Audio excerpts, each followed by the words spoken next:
Wow, wow, wow. Mas pati mo le tanto au fai pese. E makaukia le levo le wo yai le au fai pese ale tauta ya e superstars. Ia po le tato Blue Wave Finest. Se fo matango fio le tamaita ia Hana va ai Schmidt ia sunga ia Oscar Mose. Fa pea le sunga ia Misa, po le fionga Misa. Jake Esau. Ia mare pesele na o le tusi pesele e whakaza ua tele le alofa o le whaola mai. Ia pe ua tele le alofa o Yesu. Awa o ia na fuai o na toe tongi o la ina i tato. Ai ua malie pule ua wha malo wha afitai se ufufonga. Peni angelu. Ese ko sisi la mai la ya ia wa tu lunga o fai pesele. La sa tau sila mai ua te tau ona fai se siti le tatu wa vaenga producers and the one of the host o le tatu proklame o le Breaking Waves and also co-host o le tatu tau te iai. E alai tātou wa Media Watch. Au ko sila mai e kuku mai aka mai ki. Oh, e sa arko inga bako e kuku mai o Amerika me ari. Ore kakakala leu ke mga kaula ye lau sila i pei ole uru ai taimire nei wa pipi e se suki kingo. Ore kakaswafa ya misa. Wa tau sila tu Samoa. Tau sila tu e ku mai arka mahalo ai le ai ele kai fe o ko ia ko fa mai ku mai pole Westlife ma le Backstreet o fe ala lai inga o fe ala lai inga ka kai io ele fa kirisiano ina le ku arka ko si sira mai e ku marka mahalo e tu mai alto ina e pese tu se tangata le asa uni malanga le langi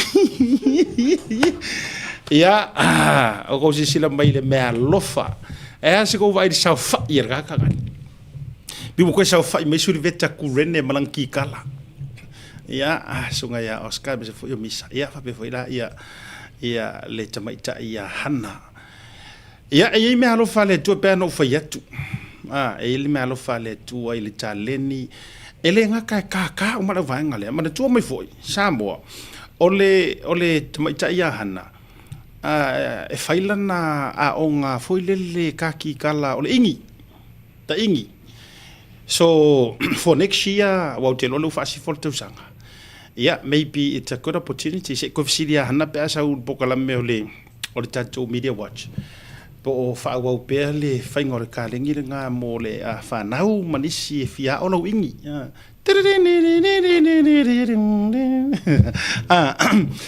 o le suka fala ia Oscar peno foi tu e wo leva na pese o lo ia na single la tracks i lungo le YouTube e taki kala foi ia e fa pena foi la sunga ia Misa po Jake ia le swafa wa sila fia ia le to tele ka malo ai ia fo di ngadi o ku de ki o fo di e suki marga mi ki pe fo se ka mini Godfather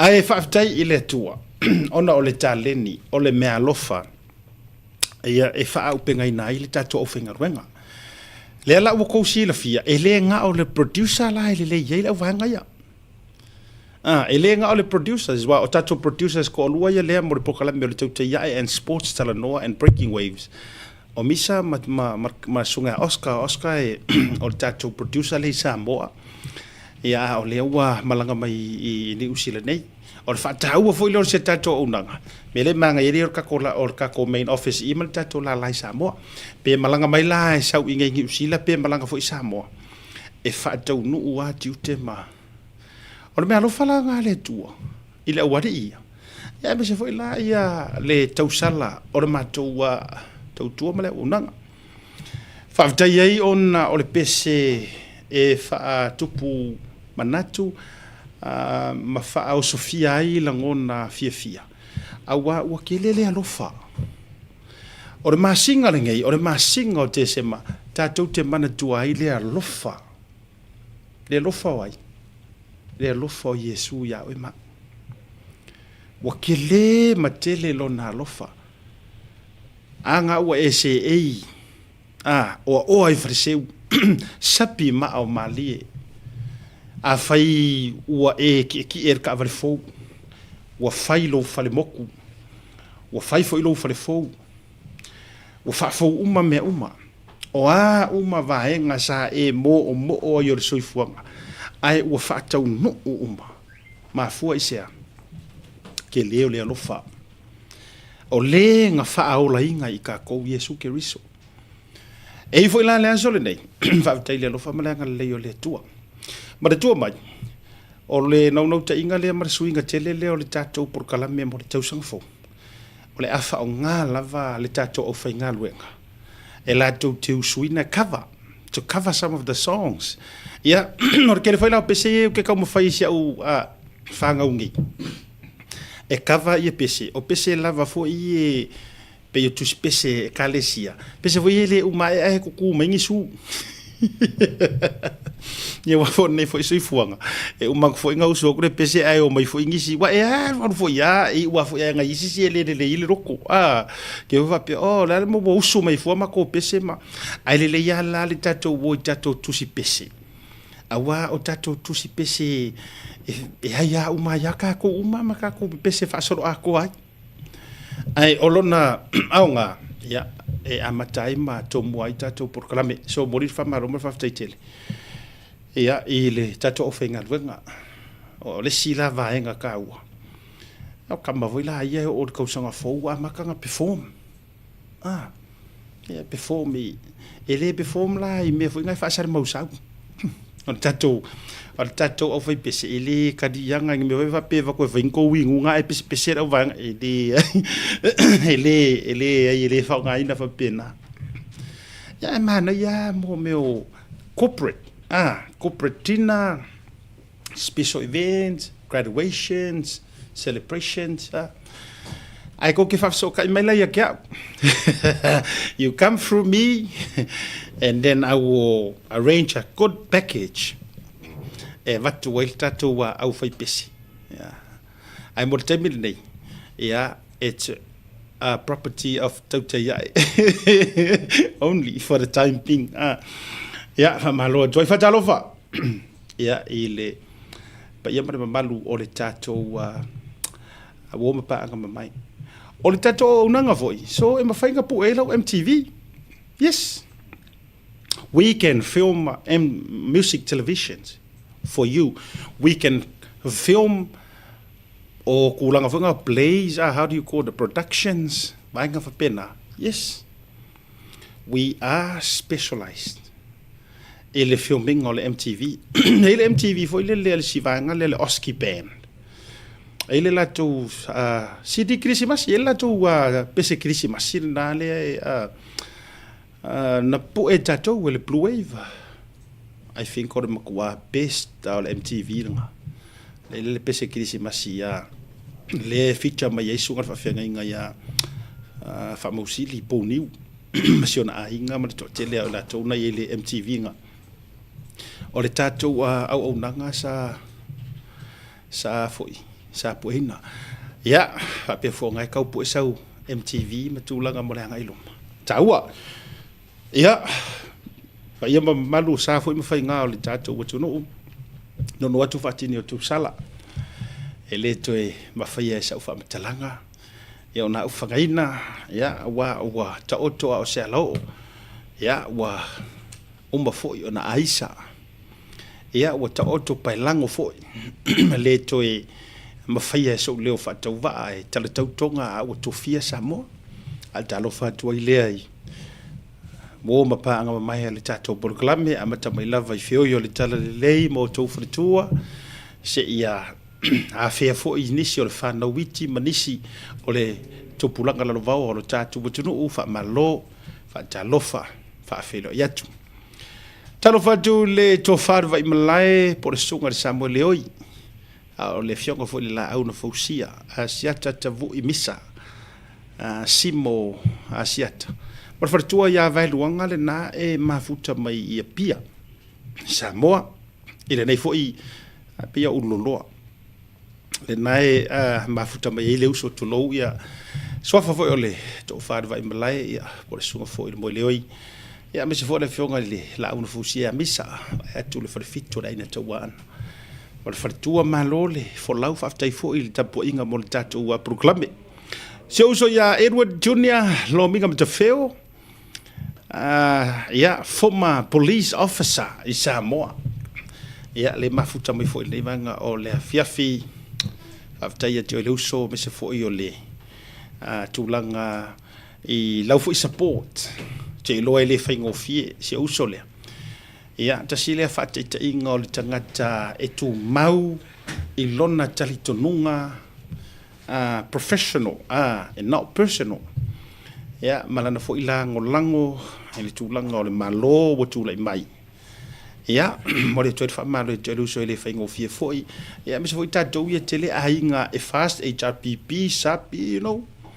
ai fa tai foi ia songa le li ke ropo ki a kongo ko inga po le wa o se uso ia sala vao lo fau le mafuta mai foi mo fretua fa malo atu o foro fatu le vanga fiafi mata iliga pasi ma le fretua ia koko Utah fa malo atu ia polo songa foi le prestane o le ainga o le fatu tu ainga o le fast Utah ai wo maka ku ai la o vanga le so le pau wale ona matafa le no fa longo tu Samoa e le se ingo le lulu so le nga kaulia o malako tickets e winga pe foringa mai e ikele ngi ka ko laki pe ele tele ni sina malo na sau mai Utah ai o le fianga o lo loto sole ko ya nginga mai ai Samoa o le makafale le na matua umale le mataulia umala tu ticket longo winga e atangia mai ai le tūlanga o se uso le fionga le prestane am tairinga pasi o foringa me o stanga te wa leva i le mero le o langa o le tūlei e le o se ku rei voi de marua e ai o le tangata salesman a fa Britannia le tangata tūlei o le salesperson pe e folinga mai la o le tangata wa masani le nga lea o le fata watu po o le tūlanga fo i o le fata mai wa de va fa sa vari kauia wa masangi ala le tūlanga na o le tūlei o le lango ina o fa moe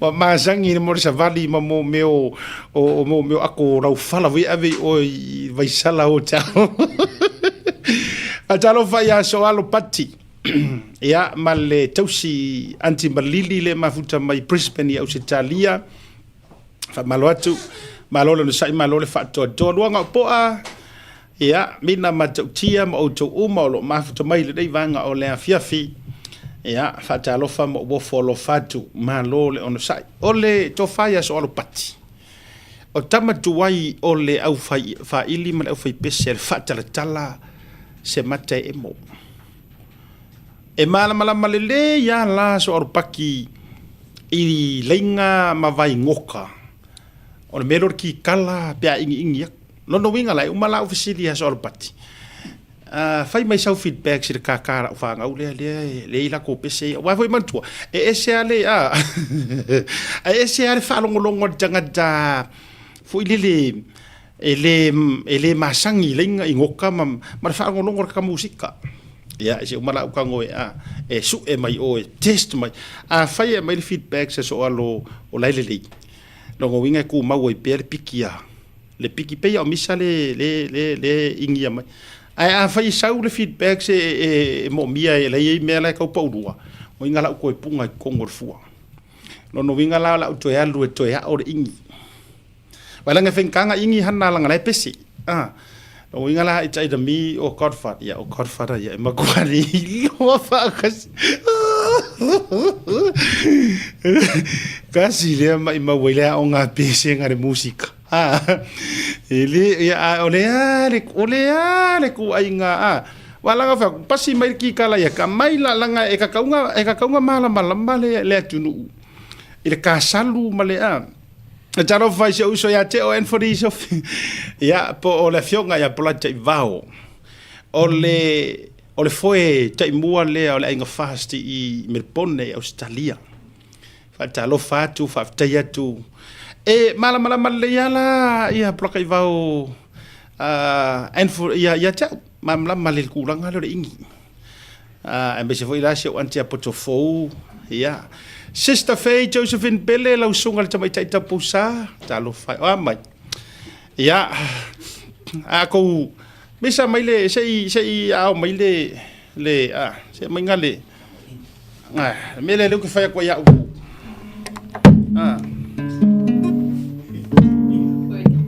makua pa ulua kiriki makua pa vai ko ke kam fai fa makanga urungole ko va me ko vai le ko ke oki vai kasi ala la fai nga ku nga e pa uruar kika ko se ki mele le kika la nga ole vai tanto ia iri o ko set up mo ka set up o me ki e rilo misa vai ka ko ye ko fa sa o marki nga mai lai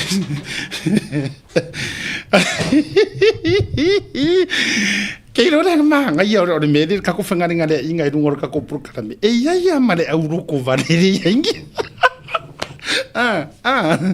vai ka ko kele manga o ki o irunga ai la mele ya auto to tele te to mana o te o irunga vai fatalo fa ile te fono au pe nga mali e tapuala tamaloto ia o Brisbane o fia wo mai runga kai fongo o mai nunca kai fongo ka ko ainga fa tu ele tu sa mutas pa foi lor ka kai pilivia ai mesela se uso le fionga le loli ia pulai a silila mar fartua ala malamba foi la pulai ia ka urva ngale fa taro fa tu ia ele le vanga o le fiafi se to fine le to fa ya aloi o le te fono le o le tato committee ina I Victorville tu lai mo samo ya fa talo fa tu me se for fionga le presidente alo matia a wa fe yu ke fa malo langa lo ke fa malo tu tanga tai mai mo mai lunga le tembi le nei a talo fa tu ile tato wa te fono po presidente oni se tato wa ainga fast ya pe fo ila presidente la do po te fono I sini oi fo isuape ya ma le tato committee ya ole tofa ya tuilangi sani ma la tofu committee Canberra I think ya I me se fo yo ko mai ya ki kala le se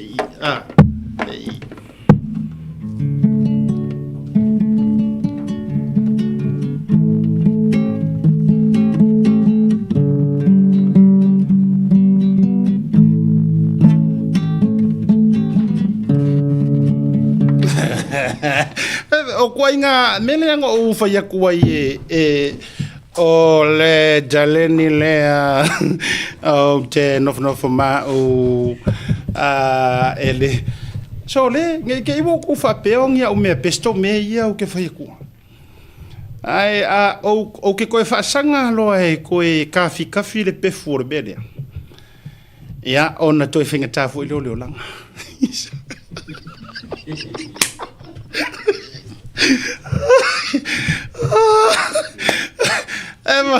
Wema ai makau misama le wari na mako studio do fa sanga mai o ya kot fara wari mela le no fa ye tuai o te toya nga I lo kulanga le ya o nga mala lo le me ta jor marolonga foi mai fa fira I kot fara no por kalame ya ta jor marolonga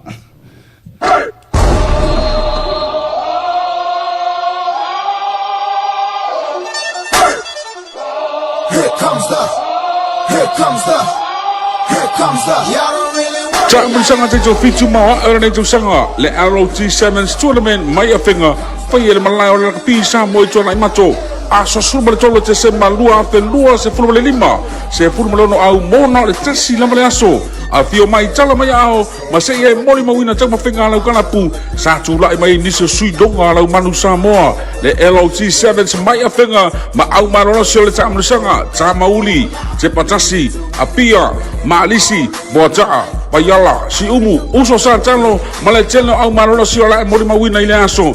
Awale ngalo, le asa suma le cholo te sema, lua felua suma lima, le malai chona imato, malatua. Ole ama whai na wina atu nei pa asara tu sao, mai le ala acha le Blue TV, male fesiri, o ai o le asola, male ono hafe chala, male champini, o le pasta Waiters Cup, male ROG 7s, lua hafe, lua se fulbole lima.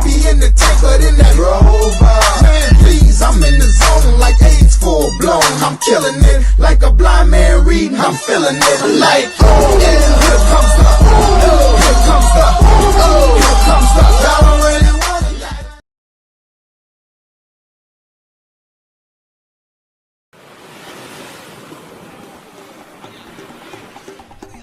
it. Soi fu manuia malangi ma. O lo ingo o matai a leota sinau mea tau whao. O a ua lawyer Samoa I nei mato officer o le WT Compensation Lawyers. Mātou te fisoswani tangata o a whaina mai ta avale, whale whenga luenga na superannuation claims. O le manulau ti o le mātou au nanga ina ia avele mātou officer e whai ma fisoswani I tangata uma o le Pasifika. ICR awa e tā ua le mātou ofisa tangata o le Pasifika. A whai o ese tangata e mana o mia se fisoswani, wala au mai tato ofisa nei Prispeni Australia le o fitu, tolu iwa lua whai wa lima whawha.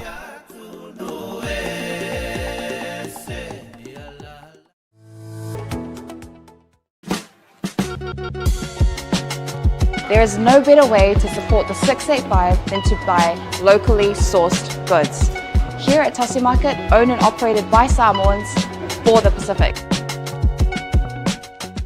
Affordable Funeral Services. Whalemaliu, a tamawhanau Samoa, tonga I Okilani New Zealand nei, o oe malo aiga.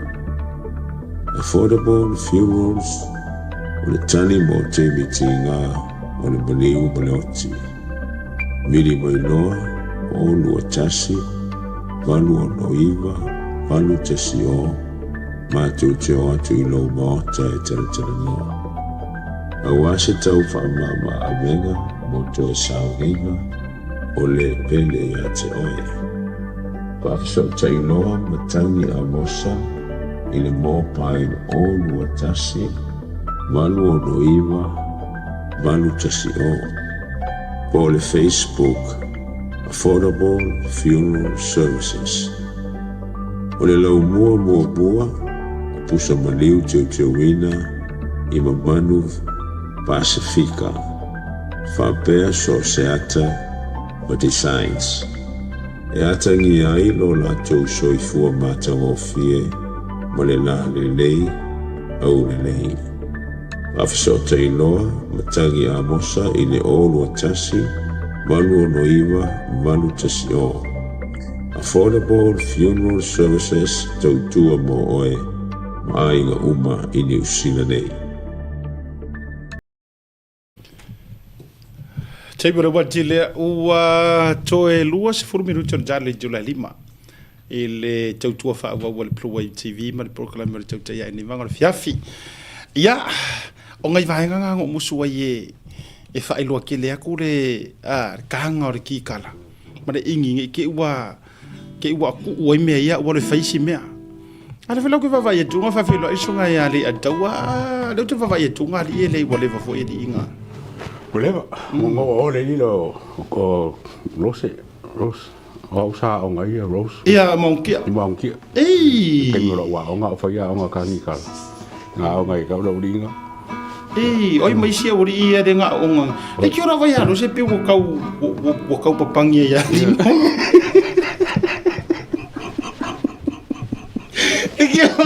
E ki o vai alo si. Tore o ri mai o se no ia ia ke mi uma mau ia va pe. E fa pe nga wi. O mo ara ngala se da wala wa nga ru a nga si. E de ro ka. Ango pele e fa ngol be vo fa pi le ni mai luo. Pero un halo. Le foi la imanatu. La ve mo natu. O la uringa ya nga matu ngai le senga maulalo, mo senga abikin. Ada bikin. O na kula sa le senga hore le Pikini. Wa fa me kolu stage. Ah. E saula ia natu wa lunga ia lose lunga le ngumerkas. No seng fau. E lunga Rose. O inga Rose sa ping ko senga malawri I o Wilka Vika. Ia kami ka sa fai ma senga mo Wilka. Nga o nga la ia makule ia Willy. Ia o lose nga ia. Yo na o kiska mo Rose.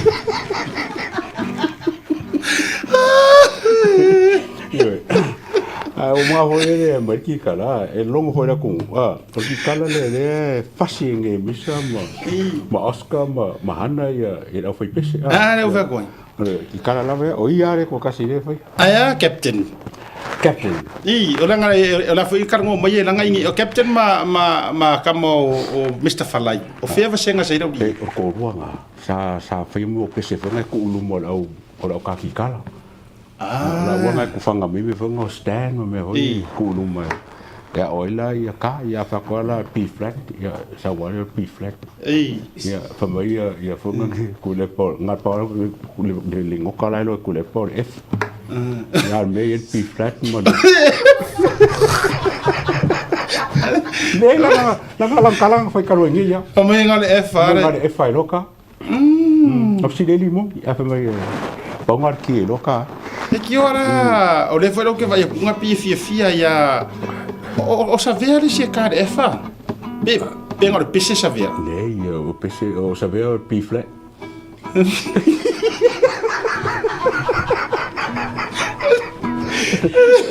E dua la mo ka kai ia saber. O P flat man miro si.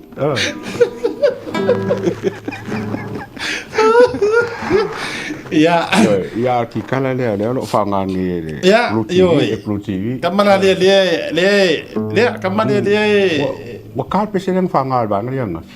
Ale wa. Te mo mangal wangi. Oh ya, malo lo. Wangi le la se uma mai se ko la loa. Wa ka ser ka musika le leilo mo va ku le mafu ka mo programa mai fai ka fia fere ye.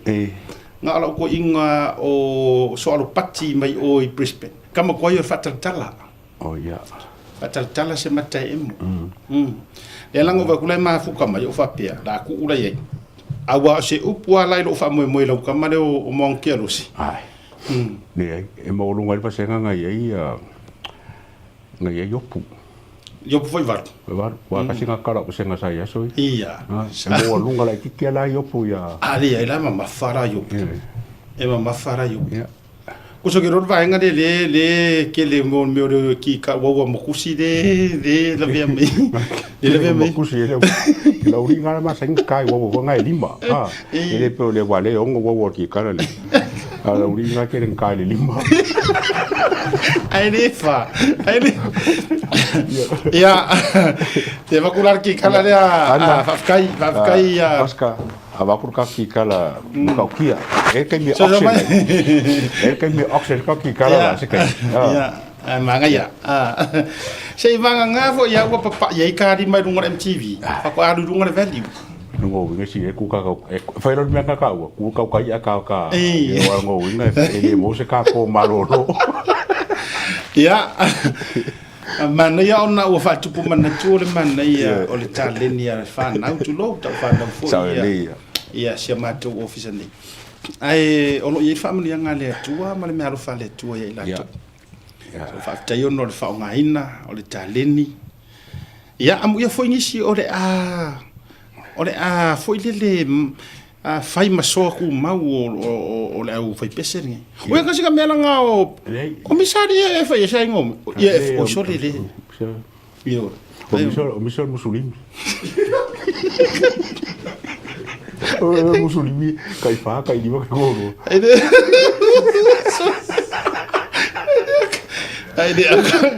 e que fai me ko ya e que fai me ko isa we mami sa produce le la okay ya la ngone fa tu sunga mi sa ya talo fa ti amna tulele ya ta si le tanga tai e le ngalwe avela nga pasi ya pasi le bo mai la ai kui ota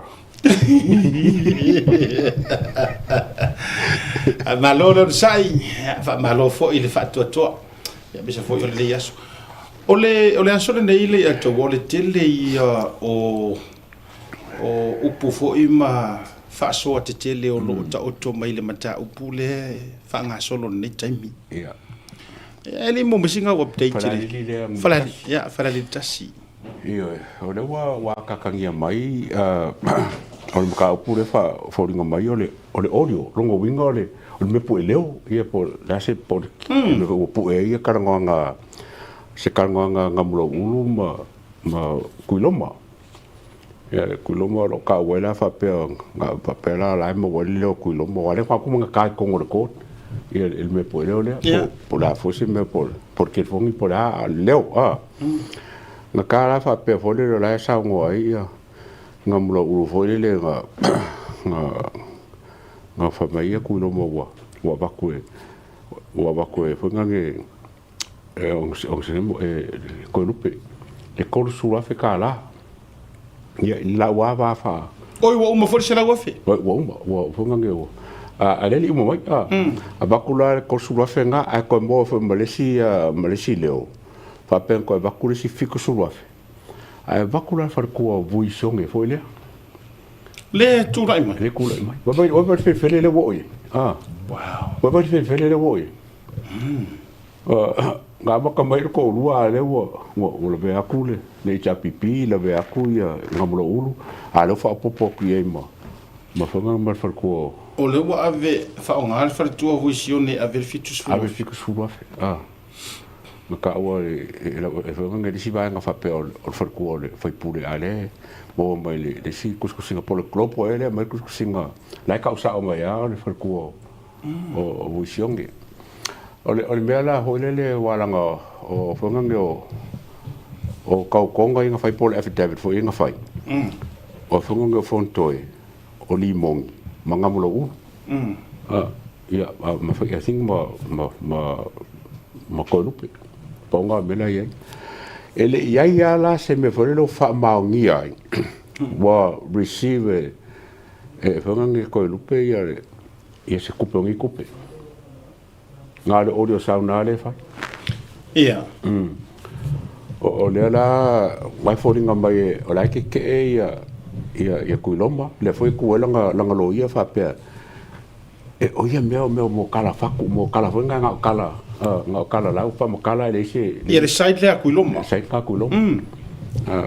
kuiloma ia ai famela fam singo foi le la fa pela or kulanga le ele kaulanga nga foi se kala foi le o kala fa longo po kala ale foi akiule le foi finga or ku le fonga le lo ia ko lupe o ko nga case ele se case le fapsinga fanga paroka o le case le molko ia ele konga ko yo onga la fa solo wala ngal marolo nga le nga kaile le update le ka wa ko ala fa marolo nga onga kula ile ko fa ngisi kala a me mari fo le lo fa popo le si ngo ngole lo no winga la le foi la ia kai pe ia tu la fu yo mota a ono wata wolo suafa ia a o ka wolo suafa lo no winga le foi la tauna tapa o pe ki kula i mai fa sau kala ia e mara tu mai la o le ta o a suafa o le minsta la ngolango o sui mar pa fa po le ta no ia visione foi le mai o fa sa le lima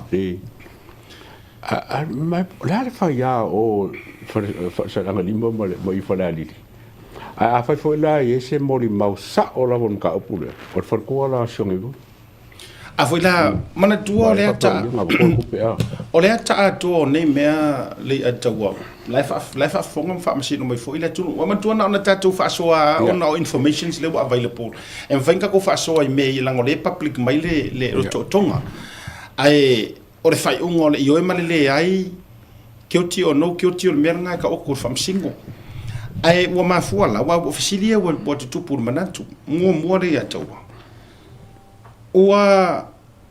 wa ka pa ma fa maungia nga yai wa kupe ele se ko sukala ele se kupe fo ele ko ro ma ai don't go te tono se tu pe venga mo mo cash fa penga eu não vou ingor kanga pe pa kupe me ia la ko kupe me ai e ele te tono nga e ni wa ia te tu lo o le tau sa ili le e te tau fo ilana ia ni su enga mai o le account le fionga ile miniska por sui parmia e fa ilo mai ia se tino tu pete le fa pe nga withdraw mai Ia. Konga mau. Pe afa pe olanga mo moli la se cash. E ka kawala nga su ma mai umangi bank transfers ma be fa pena. E fa ilo mai ai. Sa mo se course furuafi. Ia ma se fikus furuafi wala nga ile ngofungu se vanga nga. Ai se vanga nga o ku ai nga luenga fa drug dealers. Ia nga. O nga ka ko fa pukua le o se ku ai nga ki ngoi kupe fa penga. E au ngoa mangi records fo ile le mer fa tupi. Wanga o ka nga ka fa kau aisa. Ia. E ko nga ku pe cash fa pe feo i malako. A foi winga na le fatoi. Ai any transaction fo nga le e moni ma fa mahoni malo ia. Ia, e sau me le saving e mfailanga maua le ko ai nga me withdraw. Ia te ula ia. Paua nga le evidence e determine ia le melia. Ia. Ai a fai nga kala so le fe ile me o ia. Kokia. Olo fa ngonga le fa msino nga le mta upule. Le ato. E fa le opea. O le fa no nga le fa msino nga. O lea ua malie le kanga kangi. E withdraw. O so aku ngai ma le history of famsinonga me tau prosecutions. I prosecutor ma a kalosanga loa le prosecutor leo i le famsingo. E ave kua e drop morianga ma me fo ngai. E se le akaua. O nga fesili le famsingo pe se Instead, o le tio le nga o le tio lau manga kuele lawa yai le famsingo nga kongwa la kovia. E ave se ia ma family nga famsingo o leo advertise le mele o me mo mi ai paulea o se famsingo nga o fa yaku makarusanga ku kanga kalea e ave kua meia ele ai sa wai lo mar fisiri wai wa le wai le so ai se ai o le mele o le wa mai le famsingo nga e kusai marcar sanga lenga fai I think o Mero le loia Koilupe. Ai sanga le pikinga le famsingo nga makanga ele se case le kaulako. Pawal melenga sue o Carlos sanga ia Koilupe ia Kuiloma a kruie Koilupe a kruie ku malo e ave kurkan. Pawal melenga fai sue a le lawa makanga ko i criminal cases. Lela sa oila le vaenga sa unoanga le loia le tu tete. E afo. E pe wo se pe o le se ele o se famsingo nga fa nga paro kan melia. Ai kusa o lela e se le levo wo ye le. Ya. Lela wa afia mai male so fa pe moni la sa unoanga le wa mai male so fa tu se tasio sui maman. Nga pau lava nga mori mau ka ua. Pe afa pela e mai le ngai fisiringia. Pengaru mas fixu wafe. Wala le ka ulonga ngo. Ma wa ka foi la fer ku foi pule. O nga sula ia o foi el mere. Kokau. Ale suia la ia, su nga mo urbo nga mo ua nga recording mo kuilo mo nga mere. Ale e fenga nge esele lave o le maka opu. Le fenga ki kira ko ngafi ele nga ko fa la lili fo nge e bakula ko case. Ai le kari ingo. Po la for kasi nga. Kasi nga o kero ke mi fa pe fam singo. Ko va ora ka opu le songo fua. Po la so vali. A ngafi. Pe kasi ele kula e sa fa unga. Ke nga yang. Ko mi fa fo le finga ngalo le kumalo. Ole tulanga na fa mai e ole tangia mai. Ele kusa to be honest Samoa ia ele karia ia fala alili. Ele o karia ri kunga. So therefore wala se vaenga fo ile e foldinga mai ele o mo o mia ele fa masingonga po le fa masingo. Le leo po se finga ngalo ali I ma fai puli. Pa ko se si ko man ko ole ava ko kongu ole fia ko fala alili. A ko se si ko ele fia o fala alili. Ile ko inga mele o kupu mai I ya sa fakakasi. Ai da mo mai. Ku so le o mo ngau fale alili ya. O maka upu ngei, o maka upu fa aloko I fale kau ya mako. A fai wo umonga, whether we like it or not. Lenga wo umonga set le presence o me ngei. E sa lo tala le to. Wo already said le whether ka ko ke fei ka ia kau le langi. Ka ko wola I ke so ai. keiso o ngamula ulu leo kama mali o ka umaspa ia anga wo umanga anga ko ave ku ofisiringia langi mafua anga ko ave ku ngame fatoi ofisiringia ngi mafua anga o su e vale il fam singo ngai ngako ngame fa penga mai si mau cases wo kuanga yaku tima ai au timares o kasi nga cases fa penga fo e fangale nga umale winga la ukala nga koe soale pule makula nga uma nga koe soale pule a lela lenga ka fayak a lela wo fe so viek fale ali di or nga fale ali di lenga po le amale ya nga ole ku si le fia pe no fatu o fa soale ali to si silangi nga ole ku si le fia le vale a o ile vale ku loma ko lupi o kama fa nga wo fale ali di ele fa pea o fa masingo fale ali di ma fale ma si kulo e ongo kau ya ila manga kule o ka kosu e lo fam singo mana tua ole e fo ala mea o kokongwa yo le kumalo le fa na o te no fo mo te ma fo fa yes sa ile le amio kongu ai a fai e ka ke fa ka wa inga le fa ko fa inga le kumalo ma kausi ma madu le nga uma mea ia me i o me ia o me uma kanga ka uma ai fa fe nga ya ko rupe ma kuiloma ile la ko kumalo ma ko wanga fa fe nga i kumalo e kau ke kapisa uma elola ia le ka ko me uma ai fa fe ole a va ya le fonga va a ma pisa i fuare i kumalo fale ali kasi ya ongo gembia ale wa mai le ko fa le fionga e wa mai o menga fa ngo e siaka ole wa mai ko fa le fionga onga o foi so me fo le pa ma o le kulai o ma le kulai o wa mai ku so mai bisa ko ngo ale la e ko e akule ngu e faise ya ai kongi kurung pore kumalo ai fa kanga pe kanga ka ese onga wa ku e o fiola ko lima ai determine awa a uma ngai fa kai a uma ngai nga ai li fa enga e a fia ile ngo fo faradi ku so le wa ku le wa la ku ya ngamura ulu fafo o ku ma pekesa fa le anga le kofi a faradi kas fa ku peka ko ku yesa mo ilau fita fa fonga malau fa ko fa inga media ko sa olenga ngau fale alili mo le ngofo le mahalo lo iluma le wa ele uma fo isela lo langi yo ngemea a le wa makua i yalo ia fa masingo ngale ele se ko kala ko fa me fale alili ku sa por ko ku malo ku sa poko sui malo lo le oko ale la se fa ka wa ku lo mai kan ka ese makanga asiaka ka ko kikir fa ma fa form ka i kumalo fonkoe i kumalo funga le pa kula fo i kumalo funga limong kula i kumalo fasale anga salenga lu ngomlo ko i kumalo o shonge vui le o ka fa yo ai ku misa ko falali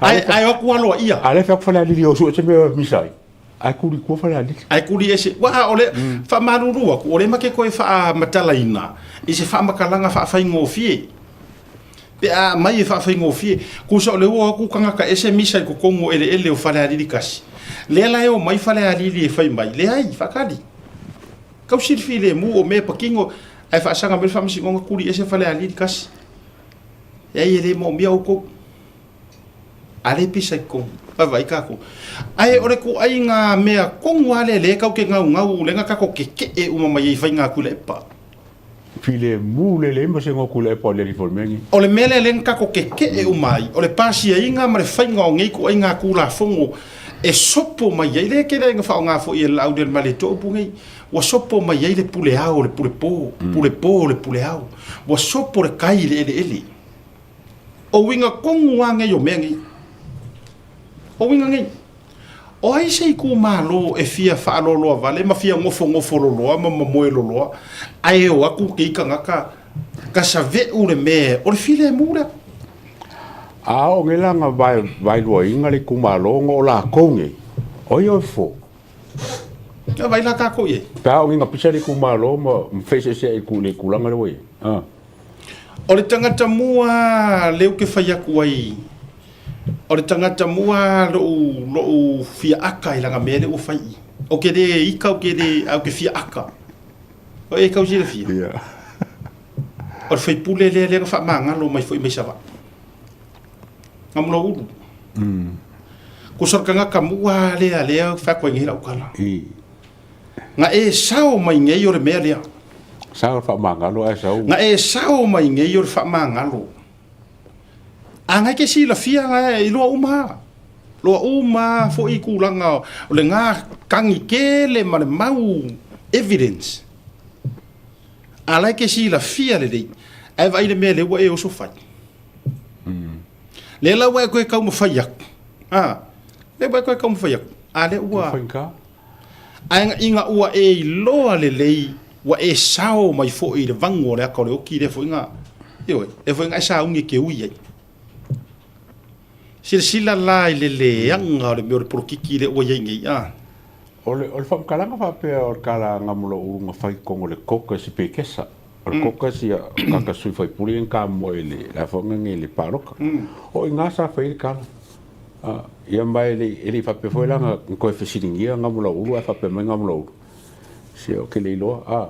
E whoringa mai o rangkalanga whai ele ke e whaile o koe whesiringia ia. Lela wa lenga ia I kuskusinga kauko yang whaingi. O ngā ia sa oi.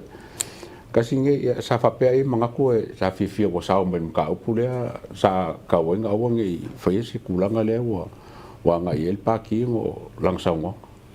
A whai luke whai aku e alu sua ka ngore whaakele. Samoa, I o kou sila uma I angargaka lea. O a angargaka lea. Peng o aku o me ko kupu kua o le behind the scene ia la ko karangonga o le aku ai kira ngasi le fanga nga mea ai a fai o le nga ko fa kuinga mai fo ia I ko inga me fo ile o le lofa fa mangalo o le va fe kausia I mo le lei o le kumalo le la ko ngofo ele ila varanga e o lai longa loko pe a fai o ia le ngofo record me ia ko si sila na sa mo ko inga ka alo le nga I fa ngi ko inga pe o le to tala no pe o le this is exactly the case why le ke kala ngo confidence pe kesa le nga fo ile wa ka ngo po mele ka po nga fa to fo ele te pe o ka o konga wa le o ka upule ele ke ila o so fa ile kala fia o nga o le wo ala ngofo nga sao mai fo ile mele nga sao mai awa anga avele la case ele foi pule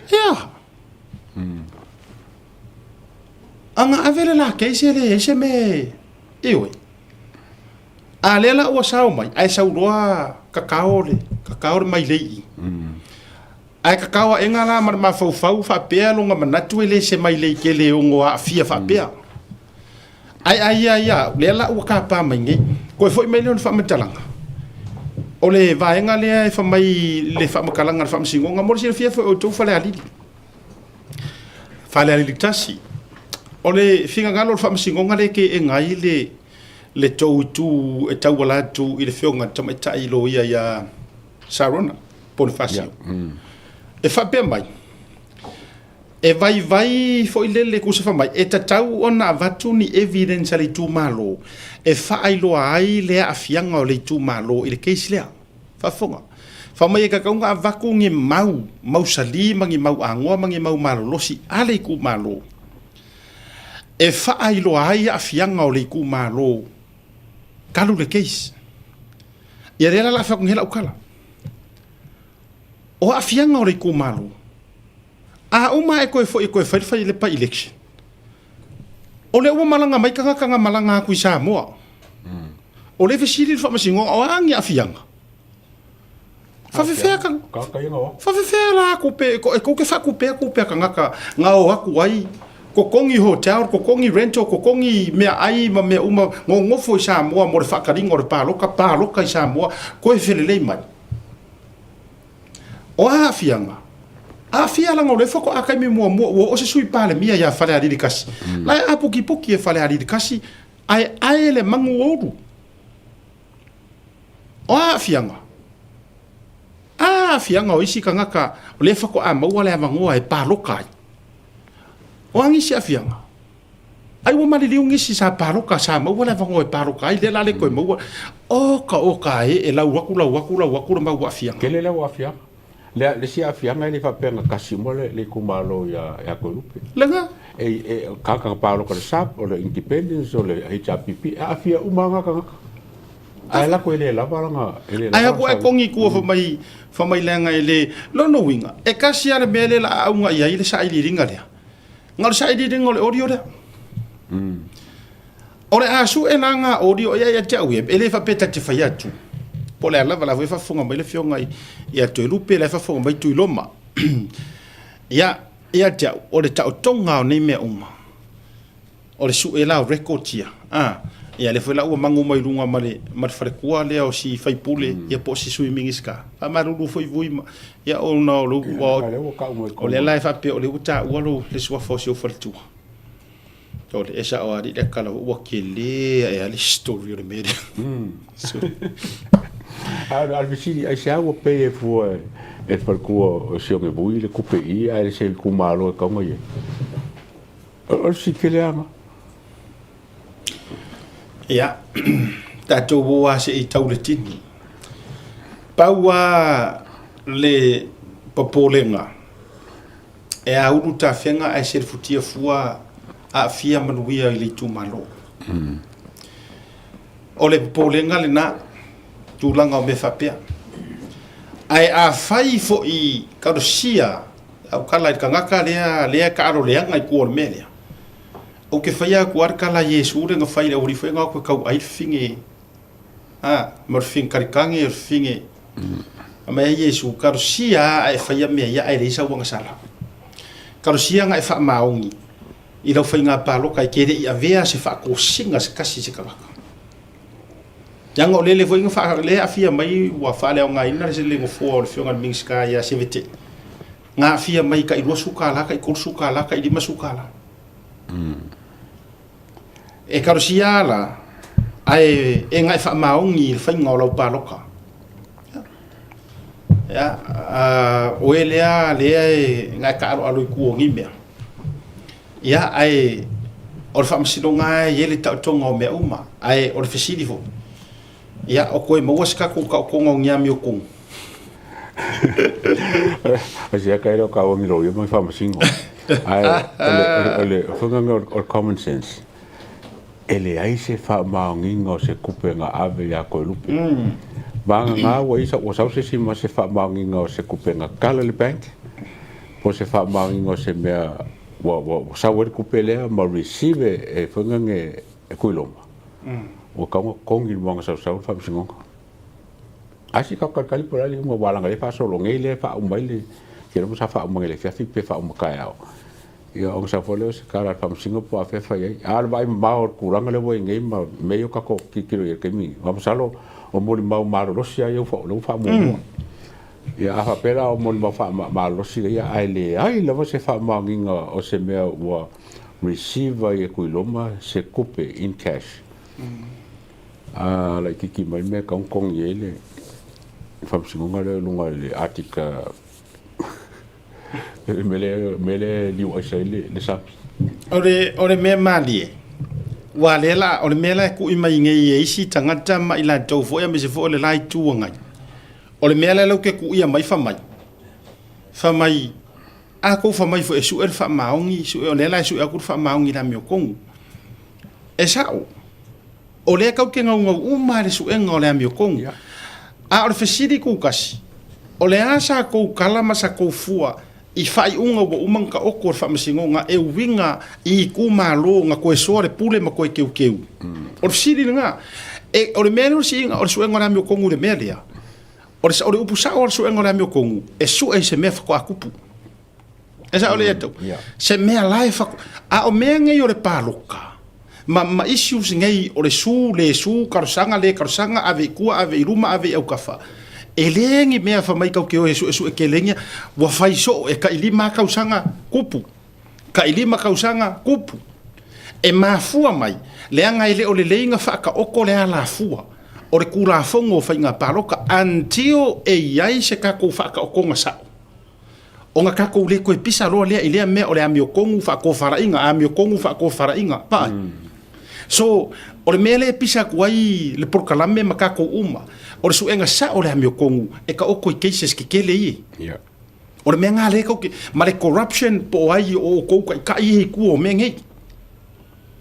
Ai le ia sisi, o le mea la mai mawai ku pēlea kungu, e kau ke su e amio kongu i whainga pāloka o mea ua lewa, e makua aku le whainga porukiki lea ngai lo kausanga maisika ngaka. Ma kupu kausanga uma. E kupu i kausanga uma, e kupu i whainga pāloka. So aua kou ke au mai ia ngā kala whamai whora kou mau ora su e le amio kongu. No, aua kou ke whengumia ia le uto mare maene, o upu e whai ngā kai whale. O le mangingo ia o ala fua ia. E ka o ia ke au, kau ke re kau su e ngā mio kongu i mea ia, ngā ngofa ia. Le anga e mafua mai le system. O le system le mafua ai. E leo le inga kava le system. Le ngā. A o le mele kau ke kalangoa e le su e ngā le mio kongu. O ai le ua mau mea i kupere malo. O ai ngā kui kongu e rengi konga laki a le ua umirionga. O ai ngā mari uet kama lea a le lafi. O ai ngā mari uele le whaia oi le professor lea, o ai o si la fia information o le mea lea. Si, o mea ngā lea ku iaku o le suenga o le hamio kongu. A o mea ngei. O le fuke sau mele i ku malo, o mangko mai le ataua, o le ku malo mua lea le set mai le presence of cases umangi. Sak pai kea.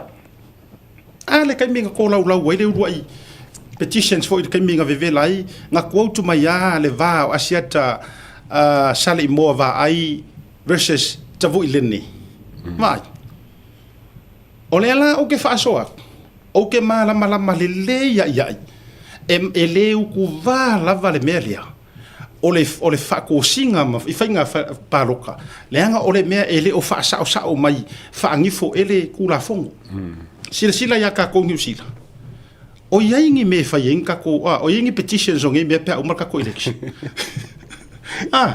O whaingi ngā mea i ngai usila, o whai Australia, o whai e seku. Ngā kako. E le ailanga o lai le lei whaangifo o whaingore.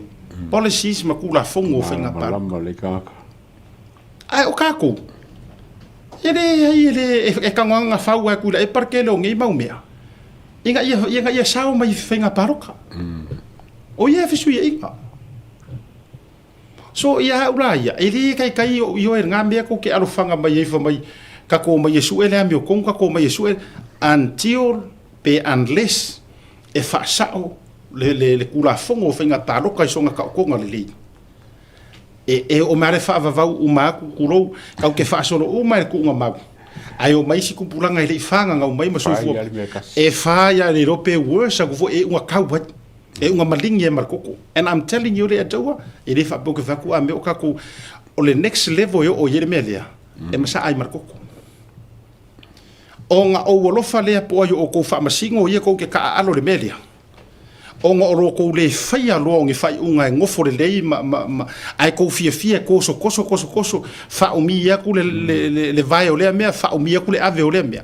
Ko i kiki a masa ai markoko i mea. Sao lei. I lau mai kau, sa kau ngā focus e whamsingonga. I le kalo sanga ave kua le case. O ngisi ngā ngā sale ngā kumari sa pipi. Ku u se whamsingonga whanimea ngā, ai focus la ko le case le ngā ia kukusa ma le whainga o le case a pari i mga mla ulu. Le case a mangowo. Nga. Follow le case ngā. Pa asao i whaipule. Ku ulo le sa pipi mrisi wanga. O la ko ave o le criminal court le. Alu le ngā kongu lava. Ai focus la ko le whaasao inga le on ka upule. Ai tu sore mele ua tupu. E pei fōringa mai la atau au na hamo uma lava. Le la kau au ngā. Ia vai u reilunga li se me. Ala me fo e piko i maali e. E nika ke whea ku pēra wa pēra. O le mele pe maali e. A watu me fo i e pe wha ele make sense i le wa ai mar sila sila. Ai awa kukadia. E tau mo mele tau. Kusa awa ku mea. Ia vai la iai. Nganga sauar kala o le wa avele intervene ai fo fale aridi. Manga kua. E makua ioe uma common sense. Ioe uma kanga kai ngā mea langa o le ua. Ioe kakanga o kulanga lua la fo ioe. Ai waku kongi mai fofo. ai sa unga me le fa ko a kupu do ngai me wa intervene se va nga fa upu fai Tony ala nga intervene cha pipi o va venga apo mai ale fa ko so le ngulu makanga ka a wai fo e kupu so de sa unga me sa po ia be ale watatou feola ma tou soifua isi soifua nga ma se vai taimi wa matana tatou sapela mai tual te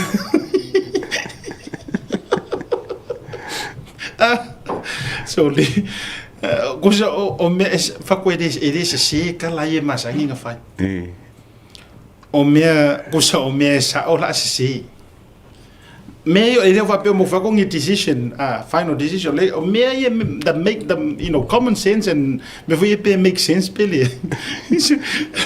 ko ki make sense ele make sense ya ole ma uale na fa soa e winga le ja upul nei talo fai fale ali tasi ya ele sisi kala por kala me e fa pa imalu yo to finangalo wona ole malole on sa Io malole to fa bateli fa utanga tu mamau e uia o le o makua ese isingi le mea wa ese le treatment wa faia o ko ese le faingo ese le faingo isi cases ya ai ya tai o malama e to tongo fo i tai o fo ai ya tia la tu mo ka kaunga mo se unga o ngai kaunga mo se ai longa wala ngara fa soro le banga longo la ni uma ye finga ngalo ya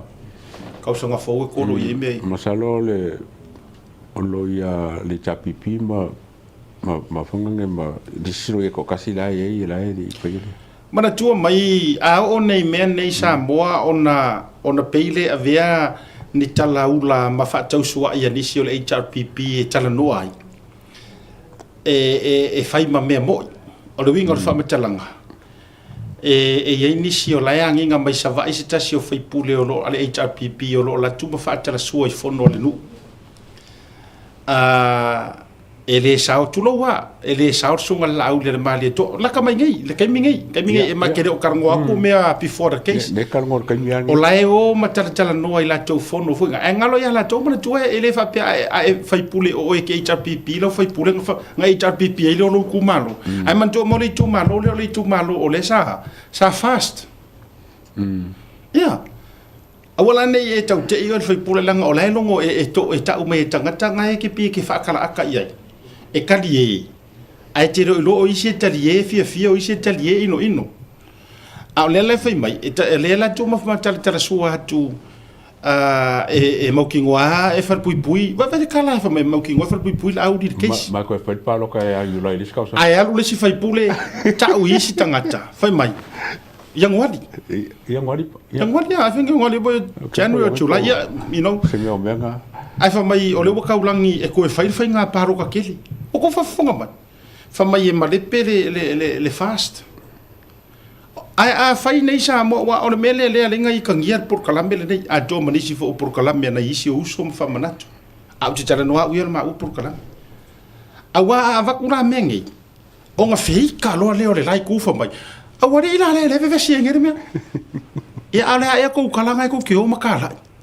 e tau te fia la e tau te fa tau sua i ma tau longo na tala ai a ma fa te le a tu roi lunga i ma tau ma e longo pu li i le tu no ina i manino ma be aware of ai ko fa sanga mai lo ma ko feika mai ma fai mai e a mama ai a fai foi la va va ya tu yanga i tu la i mai fa pene o le ale wingo le fa matalanga a fai o tu ai ngasi kailia le tu la i mai fa pe nei e o le HRPP ma valo ia mua e loka la auri lua e koe whare nga paloka a fai foi la o ko inga sikailia le tina e peno le taua e le toi alo sa utala i melea le anga ole tūlanga le la tawai tunga a fai o se whaako whala inga le ole upu la peta ilo te vatua a fai o iei se whaako whala inga whapea ai mai se o tou ia le tou te mio fa tasi fa masingo ma le lo ia sili o kou HRPP o le fa ngoanga kele le la fa le wa ua tou fa tau te e le fina ngalo le tunu o le mea piko sili nganga le anga le ia le fa pe kulo e le fa pe o kou fa masingo o kou wai e o le pale mia o le a o le malo e va kurku ala lo le kurku ala lo le va ia ane ma te vai atu e se la ukala e se la prove mai la pe afa e se ma tala e le o fengara ngale ai o tou fa masino manisi o tangata le ke e fenga mano e ko ko fisi sila le cortina foi le nga va ku momo ko fisi sila le ale le ma ele o fakua e ma wangala ale na ma tala no atu nei o le na tina ia o le na tina le io le sui kai o le kua ngai le ngei o le tina ma le lo ia sidi na po ni tou fainga fa lo ia po ni tou fainga fa ainga ele ai kilo i nga luenga i ko fainga luenga ngai e fe kaui pe a fai o tou te ata mamai e fe taui la le na mea kusa pe fa mai ko lo ia penga lo ia fa kasi fo ko e ma lo ia lo ia sili kusa pe fa mai ko ke ainga ka ko nga fa sa pe ma mai o me ko ngwa le ka o le fai o me mama le nga fai me la ulima mo ku lepa le mariu me ko ngwa nga a fai o ifo ye so o nga fa ma mai o nga fa le ko ke vai kwa publicly la sa fai mai la e okay menanga al mele o ko Samoa ai ko mai ko ai fa inga o le fo e ku mo Samoa nga ko ai fa kasi makanga kai lo ma ko nga fa nga ai ya kanga kai siun nga di mo ke ma sangi le ya ma u pe kasi a lu la e vai malako nga yo nga ya le u fa ele fa pe foi la a meo ele ale wo mga a fa nga la ko pu e se ka makula nga fa penga la nga e prove vai le mele ma ke fa so ko a fa la le sa o e fon ko e a mai sa kangi a fa yo le nga e sa o e mai sa kangi i makula nga umba e kala fe ngai la lo sa u tina ma le lo yesidi a lo yesidi kasi le a vaenga o lo yesidi nga ke fa ko inga malu o ko sila la sa mo ile mele le fa le ko ngai mea ai mai se la ba lai e fa singonga e ko ala foi nga lu ngal malo la wa uma iku opposition o iku le ke e si ai mai fai fa pe me ale de mate fayat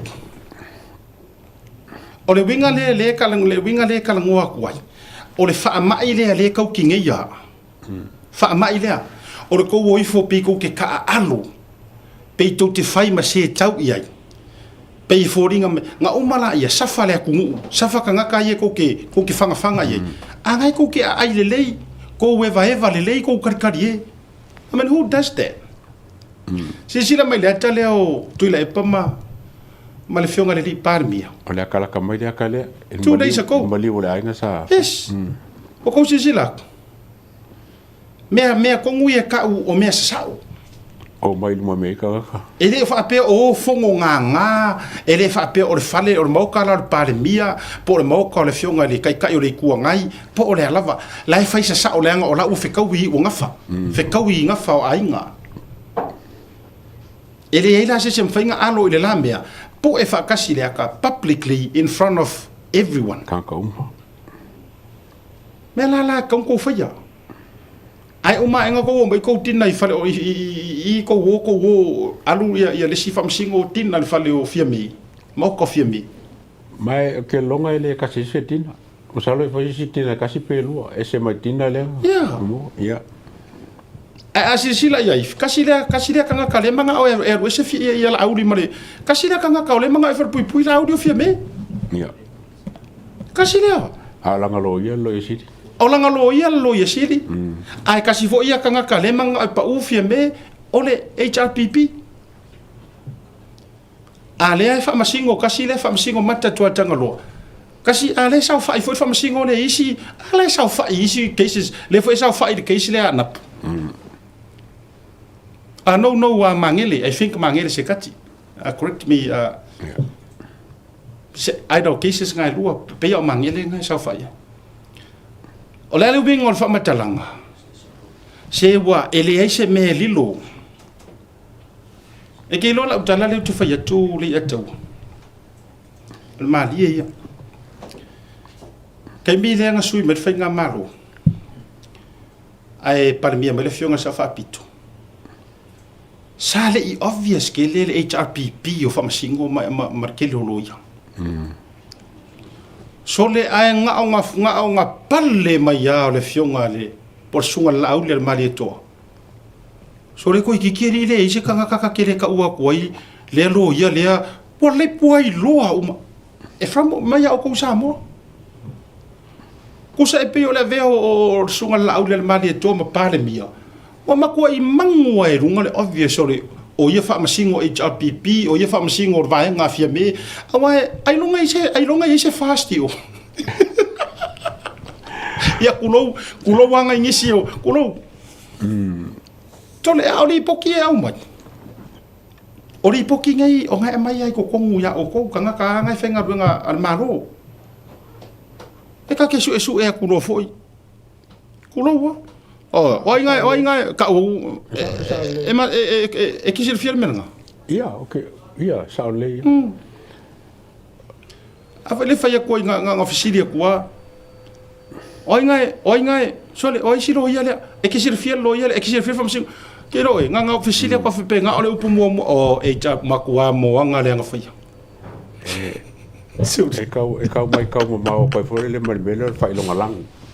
Fai longa lang fai longa onga. Pape foi le ia rau ki pape ui le o sa wal pare mia le o nga fai me ke kele lava pela la ka foi ku ilalo ilo anga ma fofonga o wa le se la ko ka mai fa pe se wala ba ia le ku la uri se fai langa ia ngo foi ma ko foi e le ia ma se paki aka ku ki paki e cha pipi en fai langa fa el sap o le sap en fai langa e cha pipi isi paki uma le em se la ko langa fast. Ya nga.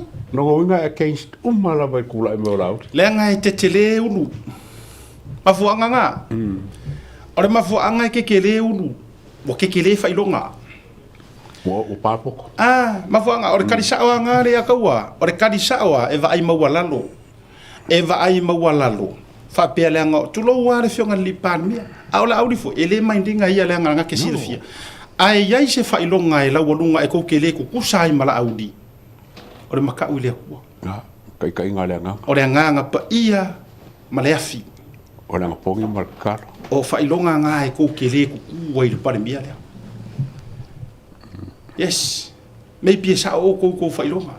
Ma fuanga nga o ke kau vai ko ai ngisi kulo wa le afe o le office ba madru fa musiko. Yai makele o fain kala le nga. Na make fa so le nga o mea le vai ko yai maka. O mea le fa longo yai kalinga. E ile kilo vai mawalalo le na vai mawalalo le ato fa pe mai langa ya ile yengi fa ilonga ile yengi ya o alo fa ya ola ku no ila ola no ifo ile le official fa masinonga tulo anga lo va o ke rola ila o ke sila ka o ko ai o ke karikongu le ya kawa God e soifua le akua a uma e fo I ole ale kulanga I ele uma I aso mar fai aso le ku o ke fai io a nganga o fai ku mele ola no I ale a fai o yengi fa masingo e fa pe ngalo ko finga ngalo e ko ke va ai mawalalo o nga o ko waka mai ma ko mai ola no I o parmengi esa Ko ngai fai. O lai parmengi o ese mai fa ma vai ese mai ma fa masingonga. Le anga maybe ua le o nga kasi lo finga ngalo. Le anga e ruo ngia lo e ke fai ki o inga ro fa penga le sikangaka. You are not worthy ke sa fa ke fa masingo. Le anga ngo for fa masingo a onga pelea onga e ya kusa uma I lalo fa masingonga. I lau fa masingonga. ai a e ngofo lo e ke fua ki inga le vale ma le akamai ia ke au fa ma vai manga kofinga ai ola e o parmengi o e kofo ro ko akamai pe ia sesi o ko e au se parmia ma ia nga foko ai pe ho sila ko lo ke au sia ia fa singo malo ia fa walo mfonko ale nga mo kwale ngongo lo ia mo ngi fa singo nga ko lo wala nga wo fa porkiki avelanda ale wo to sila how many lawyers how many pharmacy rings o ki fa o fea nga kai o fea fa fikai angale ya nga ka kingo this is came straight from the mouth of Fawalo ale ok fa ya o un fa karangwanga ka kingo Fawalo anga o le ya lu le fast o kele mingiska o kele pulo wa aka ko nga o so o kele songi se me ka mingiska he knows that o ila lang fa fikai fa fikai fa specifically fa fikai fa piko ha Fawalo fa fikai ala audi ma fa fikai fama fa fikai le foma fa masingo foma loya fa fikai fa piko a ir kanga kale ko kela la ua ele a onga fa fikai anga le se ngola audi ele ku paki upu ya Fawalo yes la fa idungon ma por kala me one of our first tauta ya e fa ko amalonga o le lui langa ma ke vakua o le lui nga ma ke vakua i famasingo o ko ia famasingo se i o kango ko ameriki di pilia langa ila o vai nga ngova ai ele so fa ko konga misama Oscar su e mai le kiripi le just for the rest of the week po kaya po kala kaya le kai mi lenga lau ai mingiska portfolio se el sunga lau le mariko se su e mai se ko sila sa mo body language ka nga mo mer camera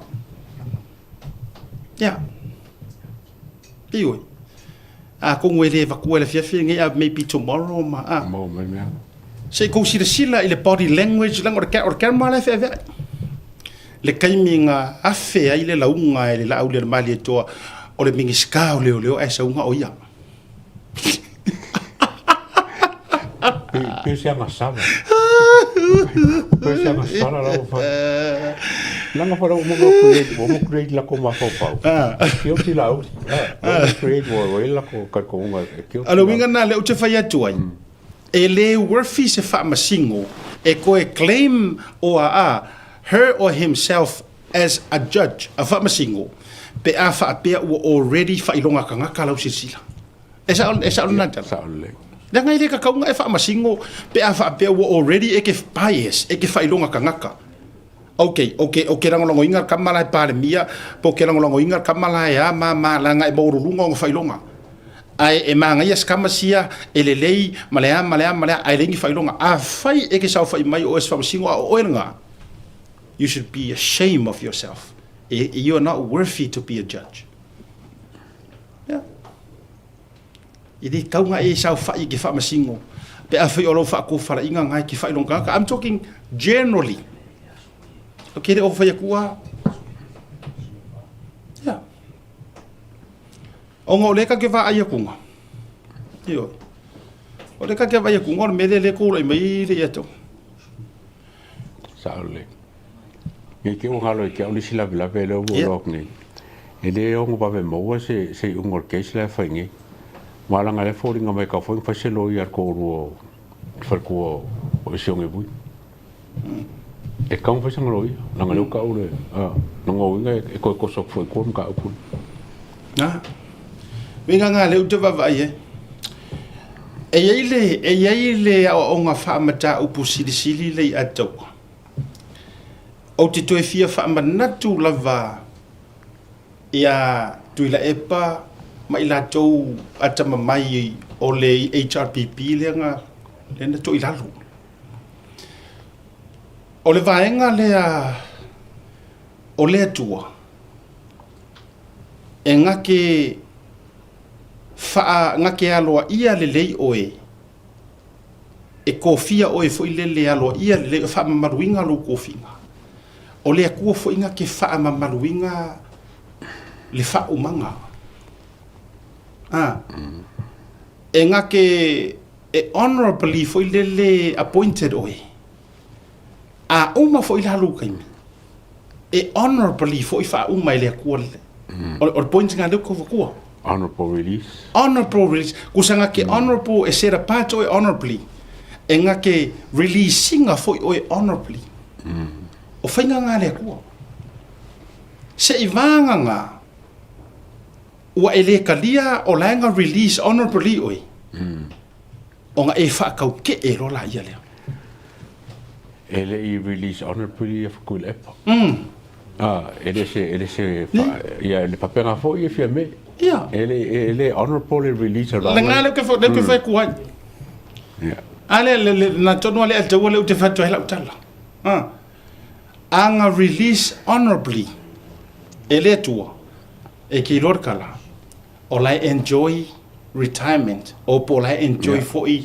le la wakalia le uma la fa kuel malo so sang il malo honorably ole funga fa o le mo nga luenga ma alo ia ma fa alo ma le manga ia a foi lo te fa o me nga le tua a o malo kaimi pe e ke mangaku iai pe e ke le mangaku iai o porkusi o mangaku ele o nga ele o mangaku ia o le tua o ko finga ngalo fo I mangi o kako loko ele ai ele ese mai le finga ngalo le tua ai a fa pe ngai e musu akura le tua I ronga kaimi ia maria ole a fa amuka o onga o lo leuska I wala ngai e ir kanga kai e fa amuka le lei e ir kanga kai fa amuka onga o leuska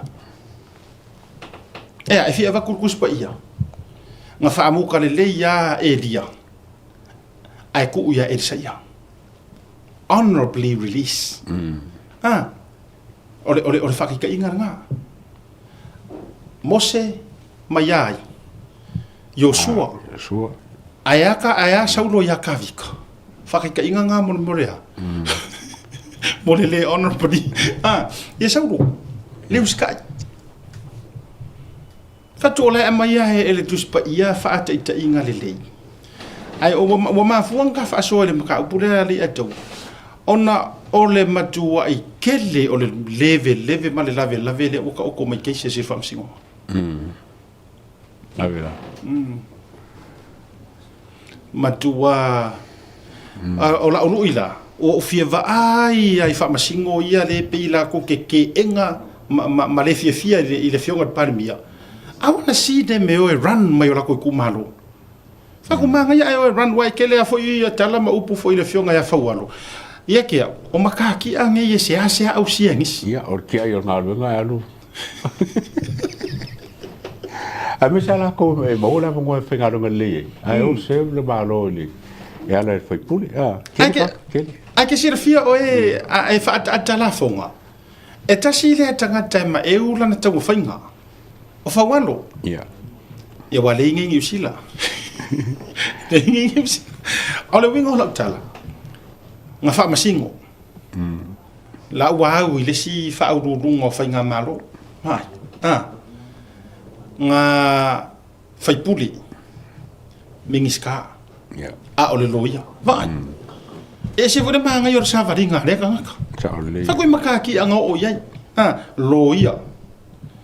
Fa masingo fai puli mingiska alma fu anga wa le fast lenga sa wa mingiska wa o mi akron kai mi lo con koi a foi la ara me ko fon koi bo we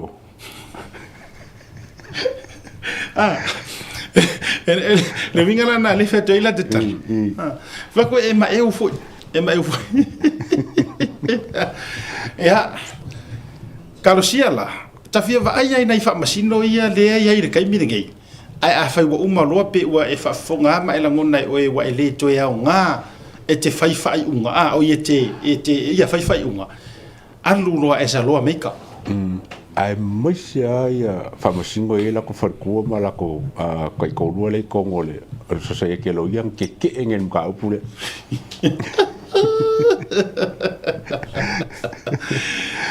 ole tonga na ma ja upua a fale alidi chole wo vai wa vesi sa wa ke kele mai ara fu kalia mai activating or super senge ale la auto fa manatu pai o ile le fa kurka o fai kau ngi kai au le whanga le vai ngā whasu wharenga mai e kulefa. So le, ok, ropo when wanga le kai kawhora, o ngā kongi ai. Si o lea la si whasu mai o lea risa o ngor whawha. O le whawha. O le whawha i la kalgora me super sengi. A ka upu ngā waku e kulefa, hore whape kaunga activate lo, kaunga activate. E le i kai o le venga. Alela u whamana tu e maunga. Precious. Yeah. Hey. Ele koe kaurokea le meranga. Wa uma. Are ne mai lunga ile article le nguspe mai sambo. La wa uma na whamana tu i ai ele loia. Ya le fionga ya maunga Precious Chang. Whamare mole whamasingo. Wa uma it's already being dealt with. Yeah. Le kaimi wa already foi said le president of Melia nga o foi le apili wa o mga kau ma vai ke le no vai ro akai ngi ngo kilo le costus le fangare le fa vai samo nga kongi mai ku le pole al fangare le article 44 also observer langa le article 44 ai le yo shaki po le armele fe le article 44 ele ai mo se me fa lo ke le inga o me e mga ku le activate o lo kongo le o vai nga penga sa ngo le o mga set le president o mga faile i ngol mele si longa la o fa nga paloka ia fa ko i sa lo e kongi kum ka pulo le vanga sa ngi mai ka ngi fole o le sami o lo te va vai tu le o lo te va vai tu ka ko wola o le ma fu anga na la ina le fa wa wina Alex ia le Alex sua le ma le case le a tu loma o le tu avitua la fo mantua pe o lana conflict of interest or something. Nga fai lo lo ko para conflict of interest. Ava ka kelo nga Alex Sua always love ko le JPP. O le vela te va vai atunga e se mali no na o mantua o point e tau te fa so ai. O le tamai tai lo ia le o te vai atu le tu mai i le mata o pulo se furu pasene. I le HRPP. O le former Attorney General. Mareva Pifen. Ai o lona uso matua. O le wharetua le nā o tuiloma. O ka se lawe o kei bia. O e tau o mai. Lei o leo te whai atu. O le winga o lau tala leo te whai atu ai. Tatou o lenga o so o tanga ma mea nei. O i lea e makua i ngumi ai le whau. Sisila a sarona o le farkuo se farkuo tola ia sarona farkuo tola ia sap la na ma fai atu ele fa pe a meu o le ma ko wa kiuke o le fai lo ile ku fa msingo ale o le ku uia ma tu foi o le tende le sa fo ma e chile na tu le na fa ma lo fia me le ko anga kuri fia me ia kuri fia me fa ko fai lo kangi kenge le fai le ngai ua pe nga ma lo ko kongi kope ia kon kope le la u fai ya ma Attorney General HRPP meaning ele is a share reason nga kuri ia fia me ne ai ba langa o le affiliation ele fia usi kai mi fo nga o le winga lan fa metalanga lela o ia lea lenga la submitting le motion lea activate lo lea fo le se fur pasengi ai mamla mo kongo o longa kai milenga lenga koi fa manga ku Precious Chang o enga e ia i le kai milenga o e kongo nga faila inga menga o manga faile case o male unga ko apili oi ko sa wale unga o le o manino le time activate ele yo fa mo pe pepelea fa mo pe orva fa ngua orva io e fa mo pe ele yo o le kai mi activate tai ala e kalia e famasi ngonga ma koe ava koe loilo o ko nga mela ngi ma po mai itina nga ye fainge foi lo que fa koe o le ala sa ngo mai vui Clarence Nelson.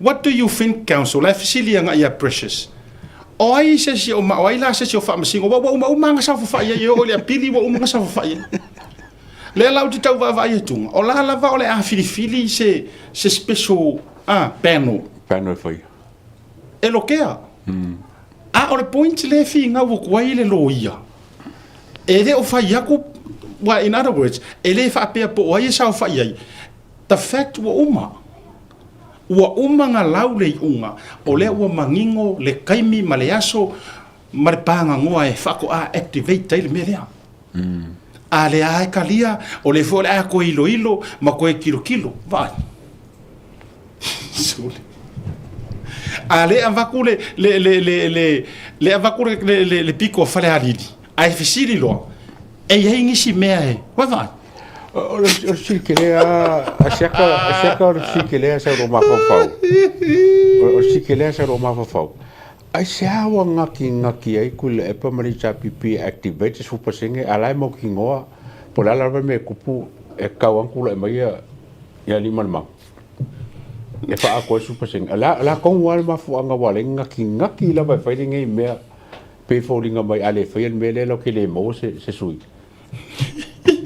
lei e sa ole lei ya mana tua mai ia ja fo ia se ku lo wa sa mo mara fa fonga aku o ke le ko e popole po ai e sau ko ngore me o se fu pasenge fa ako le atua honestly a sau mai le fionga ya ri mara mangu se so what yeah alo winga nga le ko fa ko o ai ko ai ka se samo e mai mau i fu ma le e fu ka ko lo ko si fo i kinga ioi dato a kango ai fai le me le common sense o me uma e ye me ka ka ko focus e fo i me ka fa pasiro o se furu pasengi e ya hauya o ya sao mai who cares weda pe sao mai lang mo nga pe sao mai lang ulu lang sama lang me maka lang maka who cares e ko esu ye er fa nga malo no era ya se me ko esu ye nga me a o le winga le tate vai tu le ngi kai e sa o lang so nga ai se a wa e sa ma fuanga e sa ma kinga ki ele se suinga fa ya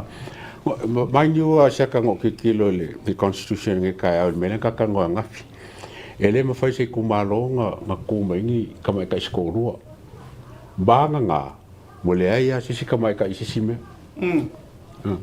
so ngo nga e mo kingo la para ya sakaula le chapipi malako ngai lo e kula va ya la kosuila le kingale ya limanmang so o fisiti ke le ai se ha me mo lenga kinga ke foi le ai se fo ila ngale va activating ya wala ngali ako ele ako la pa sai ko ngua ya na puse vete ele ako ale o ngolenga lengo me fia me fa na ai mai pa pe lenga ngwa fa pe me le kasi le ba ai pe lu le ba so ke le lengo po la le motive le motive ko le pa me cha pipi ele ngwa activate o fa mai mo kai mi fa mai mo kupe fa mai mo kai mi fa singonga le mero fa ba ngali o to foi mai la i vele man nei ia o site ma enko sia bota fa so mai e nan o foi tua o le malia i o kadia inga le kadia le foringa mai o la ua lo ia le va kungole o super sengile even though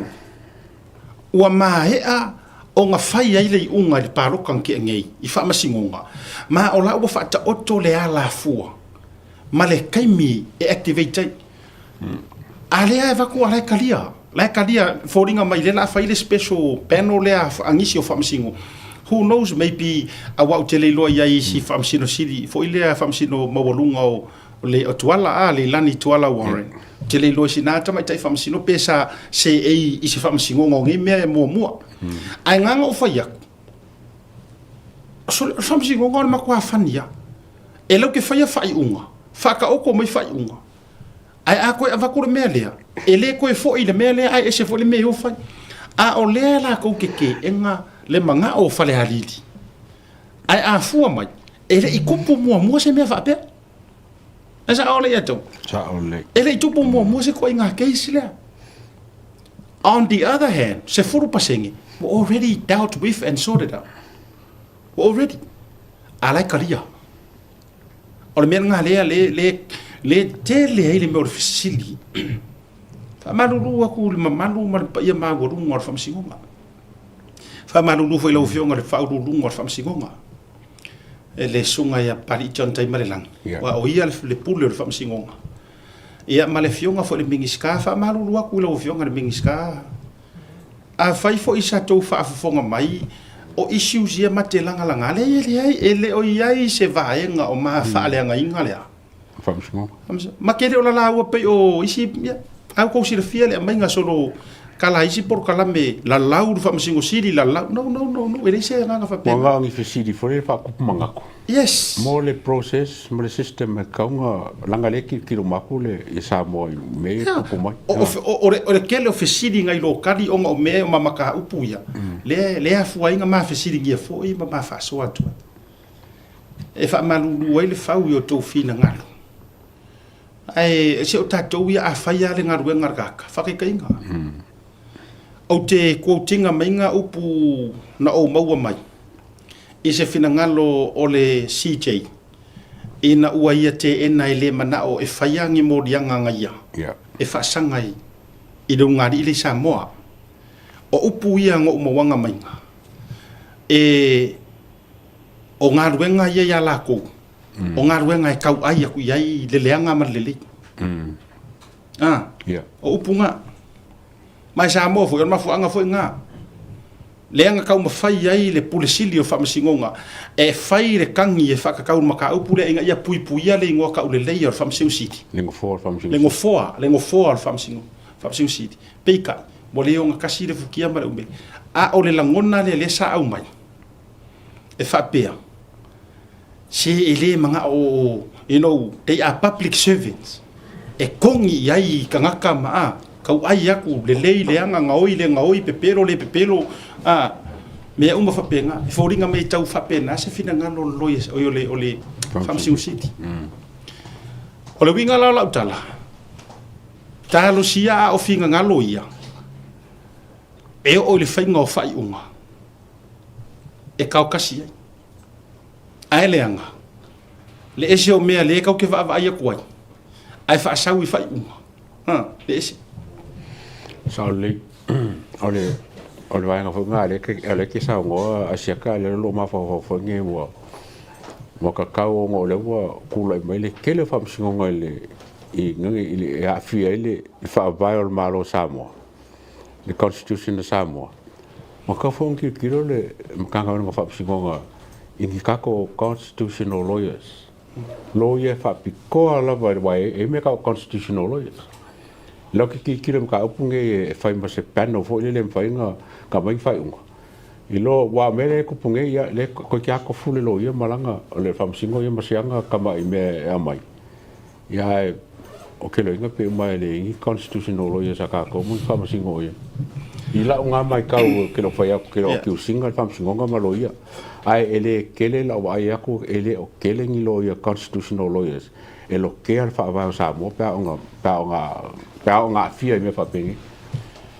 o le mai tau atu e fōringa mai o le ia ile se press conference ale fionga le lipa le mia o lea e tau tapena ia awa tau te pepole fo i pa ia mawalunga o le tatou o te rou ma tatou i lunga o le tatou purukalame ia o kousi rafi mo leva nga stand by ma ka penga ka kum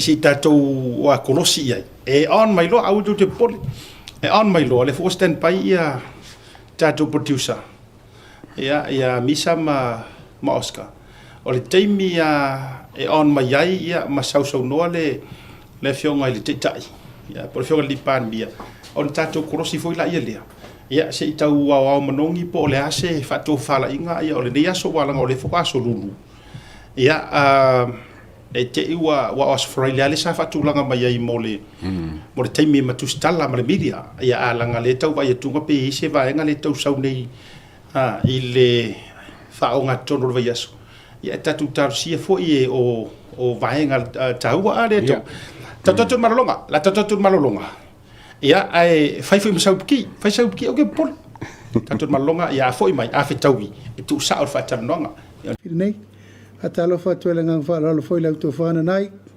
mai se fol tatu au media o mai malorta poetu lengo le sa o malanga mal tatu malo ia se mai al tatu interview en fai foi lo tu langa masani o le ka ora ngamala anana ia sa ta pena mai la so so mal kapiko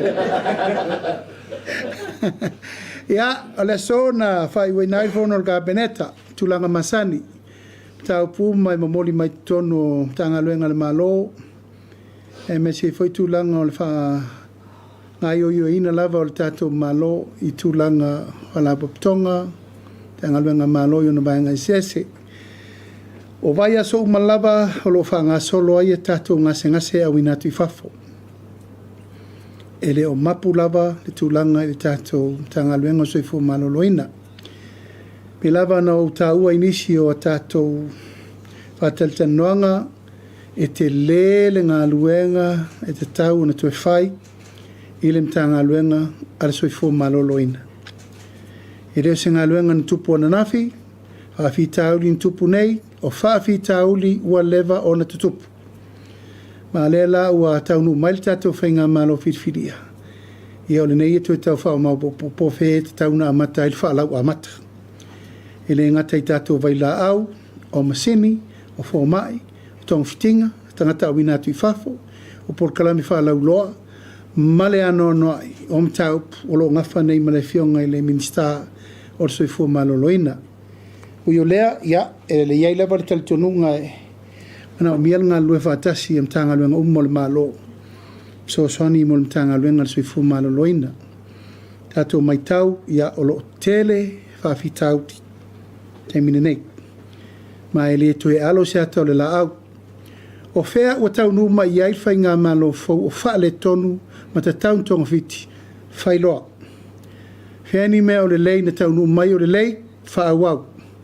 Au le tūlanga sanga tonu ma le wha moe moe, I o le nei lava e wha awau pēle mele nei le ave o tātou tangata I whafo, e le tau ngō fie.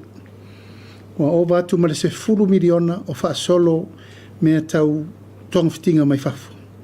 Ma o lo wha solo pēr ma le talitonunga langa le mwhain tātou tā fia le pule le atua. Pēr o maili wala upa I e tau pēna wha wau tonga fitinga. Ma lo e aso fol nei na pasi ai ma I lima mo intia, ea ma le tausi ma I abeai, e le mwhai lavan tu o lo wha solo. Lo wha solo foi tātou ngase mo New Zealand. Ma le wha moe moe o le mea lava le tasi na I fo I e wha fita auli. O le vai aso le nei, le so, a matalo I ai le whasolonga o interviews. A tai fono uma o fono whawai. Pe lava na whasisila lo I atu o le whatulangana le nei, o whesuia inga o whainga malo, ma whesuia inga tala whengai, I tū malo uma lima sutasi o le tunu. O le a talo sanga uma I la tau e veam tai fono. Lono winga e te tala le avanoa. Mo I la tau o e sa tau wā uma le palota. Ma la tau o lo vene msui fai pule. Ia o la tau na o lo iaila nga waa mo le aveam te fono. Ma o le so na tui na maili poti o lo fa solo le interview le so. Pe fitu le sfuru tu malo le so. Fa so solo e lava lea I se ima le lima sutasi tu malo. Ponu sa vai. Fa moe turi matai e te tau o na o atu. I le whai ungor tau sangal nei. Pe ala suru sutolu. Te sema. Sao no iai le minsta e o atu. O maua uma whai unga. O tai fono uma. O le lima sfurmartasi tu malo. Lona lua o lo wha solo pea tau lumango interviews. A leo whenga luenga. Le sato toru leu to lima. E a fia mai tūlanga tofi ese tono fono vai mai al te fono se ia o tangata sosoani le ofisa to lima. La tau ia ngalue ina I to tonu o fono vai e sosoani I komiti o le fono vai. Lo fa tūlanga fo I tūlanga o le to tele o le fono vai e a mata tu tasi le lima nuu I sufa ai o va tu lo na fa popo le isinu mela e mo nuu to tele o va tu tau sfuru nuu. O lea ua wha solo fo ina ta pena le natu langa ina ia ngafa tau li maina langa luenga ala tau o iei fono fo fotua. O le wha moe moe e malo lo tato malo I malo longo kirisi masi mal tau sang fau. E tato wa e whaatasi uma mai le aso sfuru lua Januari. O le aso fo I lea o le ata tala alo ia I ma fono wha avai uma o le tunu. Ina ia mata ilo ina ona wha solo wha tasi ngā luenga le malo. Ngā luenga le lima sfultasi fono wha vai. Te tala ilo wha matu ina tu tupele I umatu le lano fo inga na umanei. Ma te tala ilo tato paketi a toa tasi tesi ma le valu miliona I tu malo tai tasi. Ona whaanga solo alo ia lo lea. Taulu mango whono wha mai umalava I te tonu le tātou atunu. Mai iai lava le turi mata inga ia o le wha moe moe ina ia tatou wo I le taimi. Whata ua le tūlanga o le o te interviews, wha tūlanga whono wha mai ia ona whaanga solo foi lea o le tūlanga o le whaanga io ina o le nei polo keti o le tātou atunu e ala I wha tūlangana o mea o lo wha solo ai tau lumanga mō le alu I lumo le atina enga o le tātou atunu e ala I le polo keti miliona. Sa wha tūlanga fo I le wha moe le so e ala le toi fitu na inga o le tātou company va lele o le Polinsia o le Samoa Airways. Ma ua amatain wha tūlanga wha taratana ngauma whiriwhiri ai in komiti wha pitoa. E le ngata le wha mautu wina o le committee board members al Samoa Airways. A iai fo I ma le committee wha pitoa al kapeneta o lewa mata na whili. E whea ngai ma le vaai ato o toa alo ia. Mō le toi wha atūlangana o le tātou company wha lele o le Samoa Airways. E iai le wha moe e le na o na tātou wō e tapena wha lele maa mai. O le whanau ta inga le tātou malo ia toe wa ai tūlanga pe whape I le tūlanga o lo iai le au whainga luenga atoa le Samoa Airways I le teimiri nei. Mai lava I tūlanga tau tupe, tūlanga tau whainga luenga, I sinia vaalele, pailate vaalele, kako, traffic, so ta inga ma le tātou Airport Authority, tūlanga e iai tūlanga alo ia e mawhai ai o na toe whatūlanga le restructure inga o le company atoa ina ia mawhai o na lato whatulai e toe tau ave le mea lea o whatulanga atu le tātou malo. O lona winga, e lena o na tātou wanga I e ta pena le wha moe e mai o valele. A e ta tau o na tilo I le ano whale o company po o ngafa tau limaina. O le maua ua ave nisi o tātou kako handling inisi o company valele. Tonga la ia isi, Qantas la handolina isi, e New Zealand la handolina isi. Al mele u tātou tāpena. Tātou te tāpena e toi whai umai tātou me uma. Security, mea ai, kako, traffic, operation, administration, finance, ticketing office, o mea umana. Tauna ngā il tāpena ngā tātou malo. Peon sirfia sa tātou wō yaso I o ticketing system, e whao ngā ai tūlanga o travel agents. O le taimiri nei, wai ta oto mai lava I lo mota, me omi mai lau laptop, ma lau card, puklo o vano le online booking. Rono inga e ta tau na mauti no lele, e ma whai le tātou company wa lele o le Samoa Airways, o na whai fo le mea o lai whai le New Zealand, e Pacifica, Qantas, ai sea, wa whai si lewa o na tātou me ese matulanga ia, a te tau na upgrade uma system, mea mai mawhai ai, o na whawhai ngō fie, po whea lava e la lai Samoa ia tunu uma mao, a e fia puk sa no e fia sawa I Samoa, online booking, has to be installated, e mai iai le whaatulangana I to tonu o le system atoa, whai ngō fia ina maua tupe maua al tātou atunu. O tāpenanga umana lewa a matana whaasolo iai le fufuanga al tātou company va lele, ma iai le wha moe te tau o na ele umatau sangale nei, whaatula I umatulanga pe o na iai le tāpenanga o lewa iai le wha moe o le tātou atunu.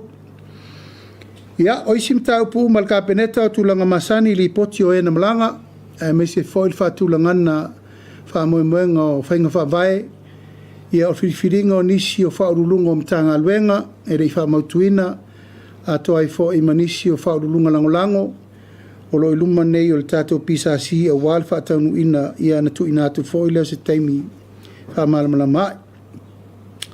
Ia, o mta upu mulimuli o leo o toe taliu mai whanua le whainga malanga, sa tātou tau mawai I fo de lava yaso o le malanga atu I tutuila mamanua, ia ono le wala upa ia, mai le tātou Amerika Samoa, wala au mamalu mai, e a fio atu le tātou malo, mai se le fionga le malu le malo, le fionga le whafonga whetalai, ia malo ualu, o le taitai o le malo, i le vala au wha alo mai. E tātou te au atu a wai atu i le tala alo ia o le lato mo te whono. Mai o te taofi wano fofale ia sa tu ia maa le sila mai mo mai le tunu i tulanga uma sa fatino na tatou wo ma le taltulunga ia e ia le tatou so tanga ba bala lata mtu tuile mamanu ale tu ma le nganu fa Samoa ia o le sa fatino uma tulanga ia i tulanga sili ona ia le taltulunga ia o i wangata el tatou fai mele le intapena u lea fa aftaile tua na tau lau o fa moe ia ma ia i fo il tulanga o le talisapaia e o tātou uso e le ngate le whainga malo ia alfsanga inga fo e tutuila mamanua i le tātou au malanga ma u whātaunu inai nisi o teranoanga sa whātino ai fontanga i le vāo au ma le fionga le riko vana sa whāpea fo i ona fono le fionga le au malu le malo ia ma le tali whaaloalo le fionga le riko vana sa whailo ai fo i fia ma tali whaaloalo le fionga le perestene le senate nei nane le fionga le fonga fetalai i le au malanga atoa ia i foi tūlanga sa iai le whaaloalo nisi foi le paia ma le mamalu o le tātou watunu sa ma uma lo lalam papa au ia tunu mamao tutuila mamanua sa ma ua foi il tūlanga e whasoa ai i le tūlanga lautele ia ma mai foi la tum taupu e tusa o fufuanga tauna maua tuaisef sosoni mo la tau taupu taua fe malanga inga ta ILSS Church ia o whelawa inga i waa o le puipuinga o whalau whasaina ia mai se ai whe malanga inga i whatongo whia pasese ma o le avanoa o mele au maua e wha leo mai e fo ile nganga whaafitai pa ia malama malu o tātou atunu o la lalam papa au i tutuila mamanua sa mau fort so ta inga wala lata ma le tātou company o le Starkiss sa mātou whela i fia ma le li pule ma le pule ngā atoa ma momoli mai ele lato whaftai tele o no le avatu pei nei o le iwa suru 5% o le rua afe mo tupu tangata whainga aluenga lai tutuila le taimini nei e man lato tertununga e te tau o na whaile tūlanga wāwāla lata sa o whautua iai e tau uma mai le tātou malo isi la sanga e teu te waile vālea ma pui pui ai pēr le vālea o whawhitau le tūlai mai o le mtaupu na longo ina mai to tele nisio i la tau na malanga atu i ngā luenga nei e Starkiss aolo i ai le whawhita auli i mea tutupu i mea o lala mana nofo mpapa ao ai ia ua manatu air company ua latu saunia ni whale no nofo whale nofo e leto e o aina i tātou tangata i e no nofo i lato ainga i o ai o sa o ala tau i whale nofo la nei o tā pena pe toru whale laua o whalongo wa ma ua le avanoa mo i latou ere i mautuni mena no foi ia mai o se whatupu manatu mo au nei o le taitai o le malo ia sa o wasiasia i loi tūlanga o le tātou whanua le tutuila ia ma ngā iai ma le fionga ni li konsula ia fata ia e tatau o na tātou titiro ma mao ma vava ai o le nei lava ua fia sultau sanga o mai tātou whanua mai atu tuila ma manu atasi le eka i tāfuna ele esta to me fa yai na tu ele fa tonu le fionga le li konsula ta pena mai se pepa e mai ka peneta wa tatau ona fauta to ofisa i tuila mamanu fa mautu le le ofisa fa mautu me no vol konsula e matato so ni sta ki se faini si fare no fo fa pop wa ta to lava yo tum to fa ma pop man no fo ai e ma faile ati na e fa ta wai le tu lango so ni mo ngā luenga maua mo tutuila. Mana tā ua e le purisili, e toi mana o mia nisi ngā luenga se toru se lau. Ia o whai ai tatia mailo whanonga. O le a umatangata o le atu nuuna. Tātou whaasolo i tūlanga ia e te tauna fuafua le lei. Ina ia iai tangata e o whai ngā luenga. Ai ei fwoi tangata e tauntari maue ati na el tātou atunu. Au tū mai ia mavala ia e tā ua tele ono le atina enga i tātou tupe maua. Long term running e te tau o na malosi le manpower i nei a wā tātou ngā luenga whai. Ai mo le taimile nei ia o lo o maile ava noa. Nono winga we had to take advantage of a time ma le mele tātou te whasolo e le taimile nei.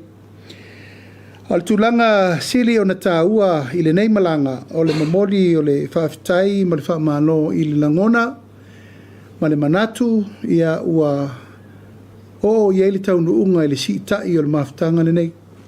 Pisa tātou woa yaso ia tulou lava na ndo atu atara no tala nom tā upu whaale malo uma.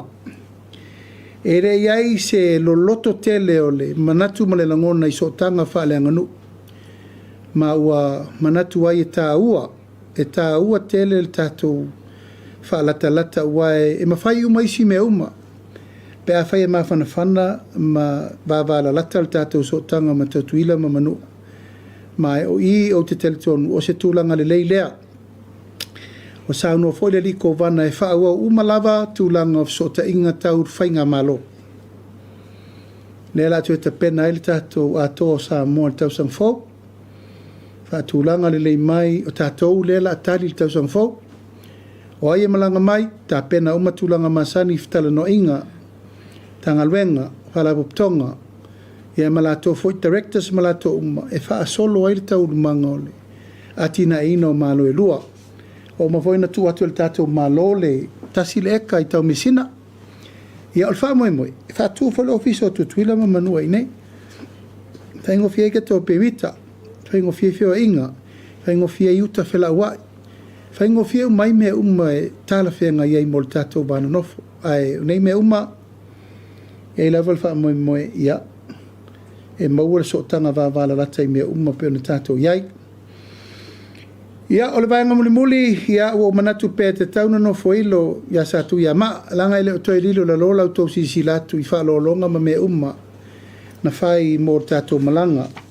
Pe on sirifia tā penanga whapenei, ere tā pena whaingofie. Tele mano no ai tā penanga mai foi tupe whaanganga le malo e anga I tā penanga umanei. Ma e nao no whasisila tula whapea ia e mamori le nganga whaftai ono le maaumal misia. Na ngafa iai le malo Amerika Samoa ia e tau whituuna ia I fo il tatou o atu. A tatou wolo le nganu e le whaia ni whaftau inga o loa. E le whatusa lia fo I me ave ma me maua mai. E tatou te leo fo I e tongi le moa ai u le afa. Tatou ma le nganga ato toa malanganga wha maoni e whai mea umai le alofa an tātou wai. E whātau alofa ala le matau. Ioe, ia, e te tau lava na malamalama mea umai tātou tūlanga. O le tapenanga o le malanga le nei, na iai le vaenga na tapena le malo. E iai le vaenga na tapena lava e ka peneta ia, personally, ma le vaenga whai, o le whatuatua I le tua sa mautasi. Na iai umasao ele ngata ile sao le malo na tapena ele malanga ai sa iai fo ile sao le au malanga ato ele ai se le malanga ele iai se sao o le kapeneta minista langolango ia oe na ol palota ele even fai pule na ese fo la to malanga ele fa tu pe le malo tangata no ila lo valaudia le malo a oe la na ola to ia no fo ila to ila lo le tau pulengo le malanga ona sa iai le si por kalame muri sa whaafsenga muri. O le whelo inga ma le tunu. A tapenanga umalava na tapena mo le malo, o le ena whaatino lava I tūlanga. O lo whaatanga I lalo tātou tupe whaatontonu mai le taimi. Ui o lea, o fo I mail malanga, manuia me uma, pe on taun whai tel atu. Ma e sa whaatino uma nei me uma I lalo le vanga tupe le tātou official treasury, e leila loifo ma le lua se lau lima su wafe tā la.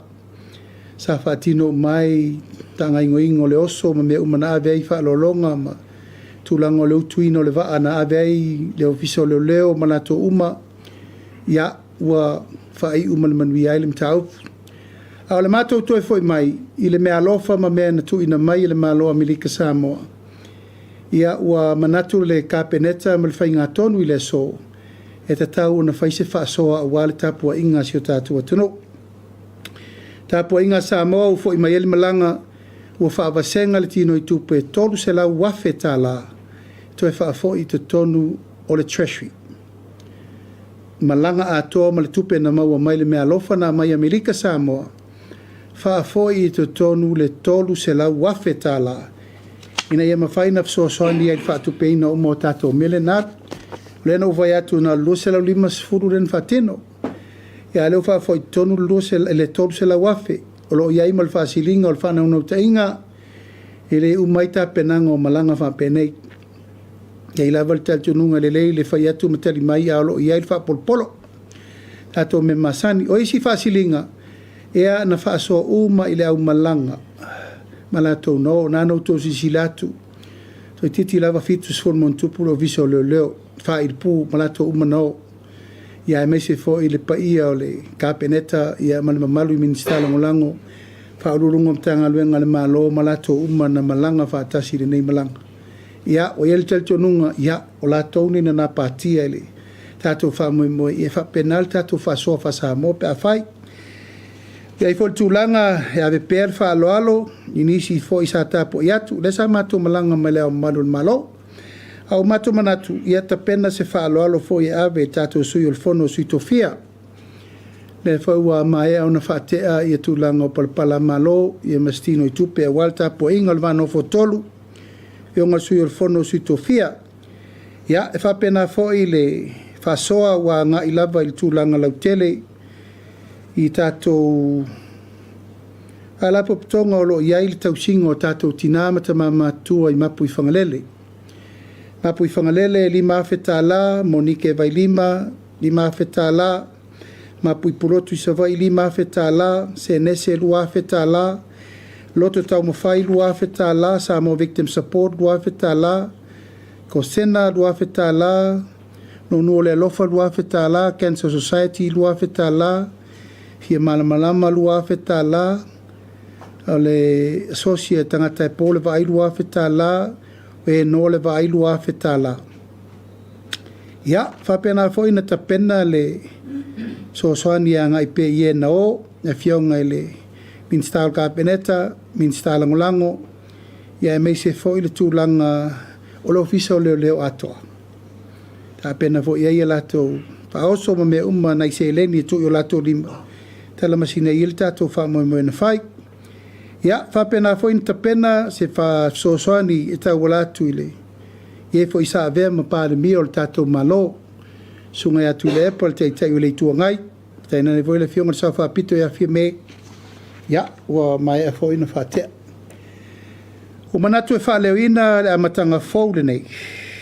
Ina ia malama leile tato watunu. O so se masii po so se malanga al tato malo e tapena. E tato te tapena ma le talitonunga. Fa moe le muri o leola. A wale tapo iatu al tato o tenu. E na leina mafua o na wha vasenga tato tino tupe. E to e wha foi te tonu o le tato usau ngā tupe a o meo lo wha tino e tupe le tenu. Ia whai ia le ma le tapo inga sa moa atoa e toru se la wafe ta la le tupe. Ua wha o ina ia ao le tato treasury. Mo le wha moe. Ina ia ta pena inisi e tato wha moe nga wha pena i muru manai. Au isi tūlanga uma ma le wha moe mo le tāpenanga fo isi tato taringa malo. Olo o tapua ia le tato ato Samoa. Tau sanfo. So o toi ma le tato sisi ngā fua. Ea manisi e tato fufuang. O mea umanei. O tato taringa malo. Lona winga whaile a matanga le nei mwha taitai ngā fau le nei. Tato te tāpena. Ia iai fo i mea te tauna tāpena ato toa. Whaua wai pēr tato whai mele lei mo lumana. Ia, e le whai titi ai le ngang whaaftai whai waise sanga i le mā lo tutuila ma manua. Lau whionga le kovana ma lutena kovana. Taina ne fo i lau whionga le peresteni o le senate. Sui o le sentoa. Nane lau whionga le whangtalaim sui ma malu umo le mota. Male whai ngā mā lo. Tutuila ma manua. Ia, whaaftai le tua wa tau i manur wha moe mai wai umanuia le tatou. Feilo inga ma le mafuanga na lai o nou tou palau wha alolo mai. Ia mātou te malanga atu o wal tātou wha moe. Ia tātou feilo i fo i se aso, pe wha so solo a tātou polkalame o oman wha tātia. Ia, asforsanga po pōna. O tāpo inga al tātou au miria e talatu pela vano e tasi afe.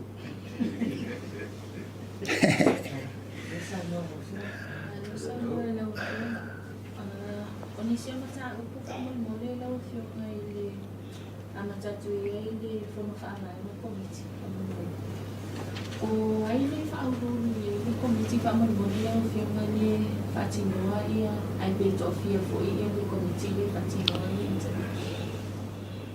O le komiti la sa longo ina mai au e iai le sui o le pisasi. E iai foi le sui o le mtanga longo tinam te mai ta. E iai le sui o le sa ave ma minista o mtanga alwenga. Ia ma le sui la o le independent tangata mai tua. A moe ina ia malu pui al tūlanga o lato whainga whai. Unga ma interview se whai. Le taupuna na longo me etia. Tofia na nisi, tofia sui o whatino na tonte. Lima su tasi te te kona. O le wha moe lima su tasi. Oi, e ai sui to o wha. E leini interviews. Sui nga ngal ko kai ko kasia ia tumalona pala i le vea i mao. Te le loa po i le stotot. Ana longo ina mai au te le latu le interview e le sisi mate interview. Ina fatu le o le leik. E interview uma lima su tasi. Tofia na tona na palai. O te le i maua la. E pauna al mena o maua na o le to whama to e leini interviews. Wa was there ni le mata o kule whamono le lau o le mata o kule ai fono whabai. O le mata o kule ai le sa mo mai o na whaia i whai unga whamusino ma mo whasani le ana nei. E your recommendation to umai le whamusino ma kauru whapia mai. Ona o le tūnanga lea ina ia awane i toi a awhia ia tupe o whonu whaavai. O le ala sa amai i le recommendation whapia tu watu le whionga i le whumawhtana. I recommendation and whamusino ma whapia. E te tau ona whaamawai tai whonu. Ma tangata whainga luenga o whonu whaavai. A o le i isu ina maia ia le writ a le whionga i le awa manu. Mo la tau ia la tau mai le whainga pārota. Ona o le naulam tai ina ia awane i tūra i mai le whakita o le o le whaonga o tupe po se leni e whatinoa i whatosina e le whapia mai ane o whaonga se le satula i mai fōina tupe. But it was just the timing there sa manino lava i le whainga whamisinonga. Pena o se tasile o ngai sila i fō i le kapenetai mai se o komiti lea i le whalelea ati ni o mta ukuna i awane i tūla i mai i whawhita o le lumana. Ia, whawhitai nau whorsia le whautuanga le alwhamsinonga mai tā ua. Langa, that's what we need. Advice. From the court perspective, o le alime tupu i le mele o whaiwhai unga leo tūla i mai. Ai mantua e o tau, o tātou poloketi, o le alawai whaso solo lona amendinga. Ele iai se au lape o le tūlafono, whapea, a olo teimi o palota. E o taofi umale operation o le tātou whono whawai. E tā ua le me utupu. E tu tala loa lava le teimi nei, pe palota, pe le palota. E whasoloa me o umana ia ingo whono whawai ma lato development. E tā ua le mele utulai mai. E te tauna ini au lape i lungo whinga whawai al whono whawai. A olo le period o palota, tā ofi umati na e tau whono whawai. O se tūlanga e te tau mai e a whiela le tūlanga lea, ina ia ua lana i whapea ua whao ngā tonu, i le teimi tonu, as a primary for election. Tā ua tele, mai le lei. O la foi la se i tilo i langa o leo tātou o tonu lau mantu e le isi transition mua. Behind the transition period now. No winga ta ua whapea. Tu lalo i whenga whamai. Peto e lua masina lo i whenga palo, ta peto e masina. Tapu umal operations o le whono whamai, se umal palota. Ia elang o lele i whatinoa mena, o le whato atato wo o mai i whenga palota. Ia la e alu alpol kalami elang ele i engiro ni a inga a mea la natero palota. Ai ta ua le meu tula i mai. Au lava lea i tu mata manga le leil wha moe. O le awala na wha o ngā ai. ma le taimi na whaonga ai, pēi pe o me voile o le tautua whaawak. A pēa, o le 5 tausanga sa o walo e whaima liu o lo ainga, 5 years. O le maliu, e le tau pulea, pe palota, pe le palota, e maliu wal tangata. A ola ke mo le palo, whai melo lai, wa sālanga e lo le maliu lang, o le pripe le mena lai e lo whai. So, tau wala nftuna. Tau wana i lau lape, a oi maliu, e halua maliu lang o le mele tau pule tatou. E o wala le mele wa maeltu o lalo le whamsinonga. Ya, o lau le tarituali maina le fina ngalo le whamsinonga. Mantua la a wha pe wha ma vai tai te fono ma meo. Wa end up ai ile le tūlanga le fono wha vai a reli wha ma api e wha mal term ato. We are also in the transition period. E te tau ai le isa vali te tonu le whai pule fau po te te fono fau. O le fono wha vai, wa uma tusi o le 5 tausanga. Wa i loa uma tupe na wha alu, wa i loa uma mena whai. Ina ia mauti no ai, e pasi le te fono fau. Pasi le te fono tuai, 5 te fono fau. A ua mauti noa, ua sao uma wha mamonga. Manele, ai, whaftail tu a lalo le whamsinonga.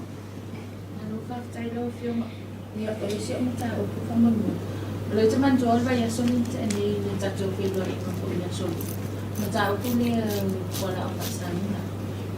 Na o mai tawa i se mai no lo so no ma ta e inicio o na wa i drug test and na mo mo le i fa pe e inicio fa ma vai sa no na to test drug test na positive. Wa ngalo na no oficina to lo ma ai ben faio na famani no mai ben o mai seni po tele sul consina po ina to lo afia ma na ia lo afio sa al consina le ta o tu ia ti o tangata na a le te famani o longo mai ya a le talia tu lo consina le nga sa lo kari ai ave mo le abano il consina le oia na longo na. He has to present that to the nation e te fo fa pe o fa tu la tala ai le lei lava le sa no sa o komsina le po o ai le tangata le lungo fa o lungo o mon tanga le ngale na maua a le tali lora le ato e na sa lo tali atu e fa ka wa ma to no ina no wa o fa pe o le fa e una kapena lo le sa lo fa mamalu le son fuol le son tapu ayona to e batuni fa sa la ma folia fa bisimisi o fa sa la mal malo the private media industry o le fisili na lo ya pe se ma fo a wa fa ye le fa e una kapeni tai fa ma na o fa le fa sa la malo ya o ministries o social media ministries tasi ya fa bia ni per security e va stai o le fai unga ila loa ya inga masani el cabinet e confidential ya o vala umani le sa mato pui lava tasi nei mafu anga le sali di o le malo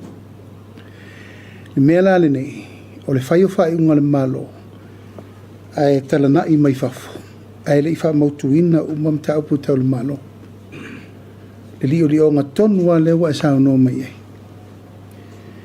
i le vai mamao mo le rumana i ma le tapenanga mo le atunu umalo na sa nga lembu tau wanta pena le malo e amatatu nei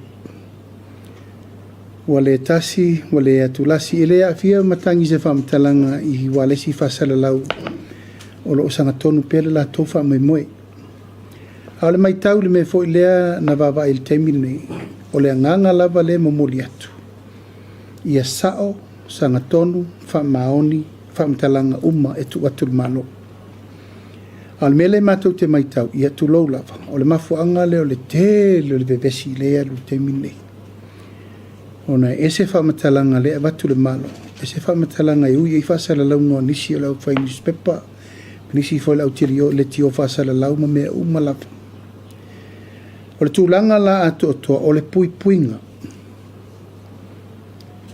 O le puipuinga ina ia sao masanga tonu upu matala matustusinga o malo e tu inatu mai le taimi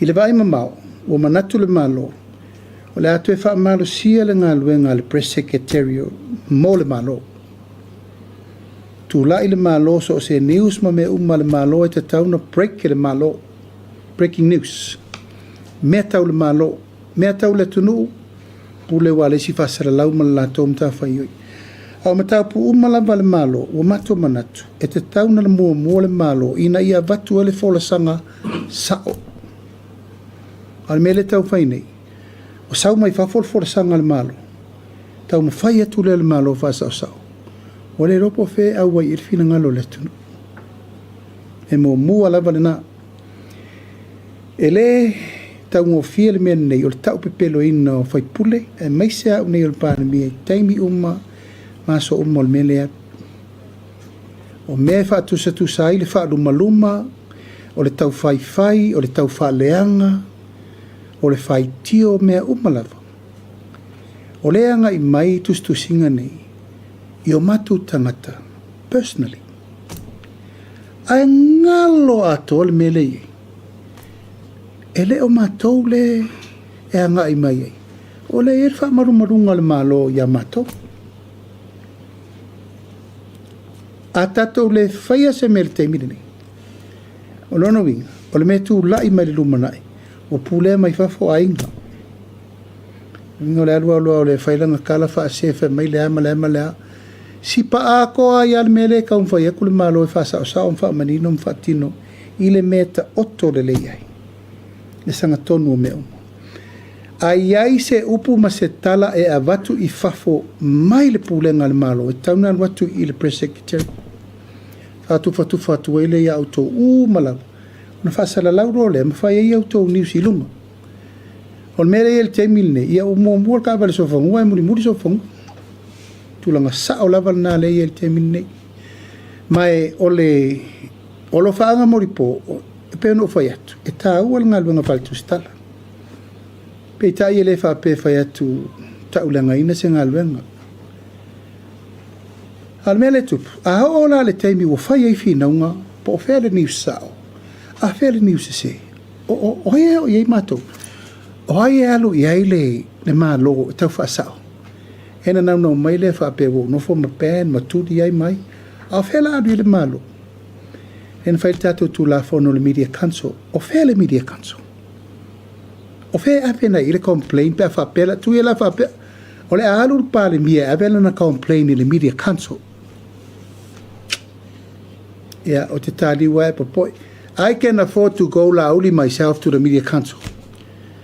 A le whapale ni ina o le a ngai o le pale mia i le media council. O le pale mia na, o le malo na whai le media council. So ele o whai ala le tiuti le teimiri nei, wha mau popoi na le media council, po active for the media council. E tū lei mai, e whai le upu ia i lātou oso lia le tau lava tū la fondo. Tau na manino le mena. O mawhau le malo e te tau o na tu mai pēla niusa le malo, mo le malo. Ina ia whaasao, whaamanino, whaatino, le tūlanga e te tau o na whaatūlanga i mea ina ia. Aua nei whaapea mai, whai mai le malo, whai mai na whono pestama anga whiri, ai le i whono. Whai mai na al tūlanga ua, tūlau lava ua fia uma vai lua le pānemia. Tūlau lava ua kuila koko whaamamau le pānemia. E le tau ngō fie me ia. Ia, le fwoi na pisa folo no fōna vai nei, e watu le ata le press secretary, e whesiringi e leta, o whea la leta mo i o leta. Se i o maila ma leta mo i o len whai mai o leta na edit. A o leta le na watu i lungo le press secretary, o wha maoni nina. Tulanga ia, na matua i consider le lei il kapeneta nan wha iunga. Memo mo le na, sao, sanga tonu ma ia aua nei to iei mele nei o le whaia upu mwhaamtalanga e whai opinion anisi i tala mwhaupunga sao ale malo. Rona rua, o manatu le malo i te tau na to e sefe umatupele tunu. A mai umalava whaasara launga al malo se sisila o le press secretary 2AP FM, TV9, Savadi, lima le layout le talman. Aile o longa lava o na iai le teletonunga, o le ato atoa o lona whaongai. Ai sea, satu ua wanoa lava. Satu ua wanoa matu lava i tato private media council lato te whasala lawina. E lea afia la upule ia i lato o lo o whaia pea le tūlanga o le kiliva o news ma mea umal tūlanga wha maoni mo le whasala lawina. Ai nai tau te loa tangata ia ngā i e lau whamatalang. E pito i sili o na lato manuia ma mea umal malo, alal me le whasanga mai. Le whasanga mai ngali lima ia e o lai. Mai ua manatu ai. Tau lava o na ngā isao le wha moe moe le malo, ta pena le i tū lau lea, ina ia wha mautu, puipuinga o upu matala tau le malo, ia lewa e sau noa mai nei. Le whaka, e te sila fia le whaka. O le whaka o se mea confidential le malo, o na o to tonu lava le malo, e iai upuia. E se le puipuinga o le mea lea. Mai o le lava e avel tu alalo ia i latou o lo whainga luenga le malo, a o le liki o mea o le whaalata le o le malo. This is betraying of the government. E pui nei mea ma ia whaasolo le teimi nei. Ma le tali tonu ngā whai e le malu tato malo, e siri pato. A tau tau whailole le teimi leo le pule seo le tunu me uma, ai whawhitai wa e langa. E ia leva noa, vai sisila o toi whasalonga le malo. Sa tatala leva noa. E wo manatu marka peneta, toi seti, toi whamau popo mai. Toi whamau popo mai. A le fua se tapu, ma wawa ai pēle tūlanga e toi whetu una i ele tō wha ina ia sanga tonu. Te pō pese nu. A le teimine nei whamau poponga ma le marupu i pui o le tunu. The security of publication and also le lava le mewhai. Tauna pui le malo i tūlanga umaia o manatu e whamtaltali natu. E leo sesi lava tūlanga. Te le o le tūlanga o le amana ia le malo tūlanga tau whasalaunga. E tau whaina fufu e tūlanga ina ia pui ia le tūlanga o whamtalanga ma me uma ina ia sa o atato. Se koa whaile kungu. E kau whai aku ngiri Facebook po le me la whai. It's bad, looking very bad, mo tato umalava. Le tau mwhai nei po le ala walawa. I le tupu i nei le tala al taima le usonga. Whai ngofie na tu malafo le upu. Tu atu. Ia, e pe whapena si tala.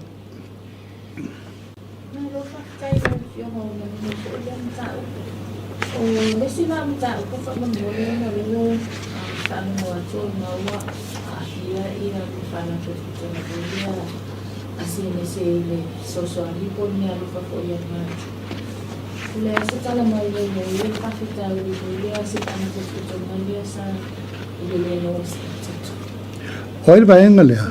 Ia. Sa bala mai. Ya bala mai la osul va le ke ku kuila. E na fatu la ia fatu ono sai mai. E ia le tūlanga ta wainti tiro le malo le awala tu fatasila to umane i mana onga tu mau.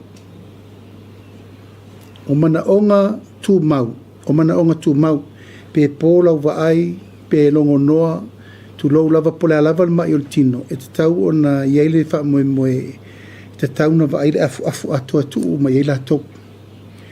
E mai ai rola tūlanga le langa lai run private umai la toa onga nei. O le wha moe moe por kalame le malo e so soani le tōnginga o whaia onga ma mea i ta maiti. It's another package le plan atu. O le tūlanga fo, ia, o le tele o wha la poputonga nei wo pe fia me len o lau atua. Ono fitu. Tuftu whanga len whaini. Wa tau na sila e malo i le awala e wha tūlanga ai se afu e tasi e wha so mai mea tau disability. E peila le mele u whai. If you qualify as a disability, kor se lau ka lalau kupen masinga. Lona winga, e tau whaila na sira le awala, e tuit ya o ngai, loto tau mwhai se nese, i e malama. Awai, e ese na to pulenga.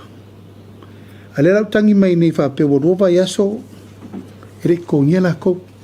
And who was responsible for them? Ia, o le pulenga lana nā mena ma pau ia lato. Ai le alo le malo lewo o whai atu. Se ta pena le leile taimi e tauna mai umma whaatumtumunga o a ongangi. Tala noa iai.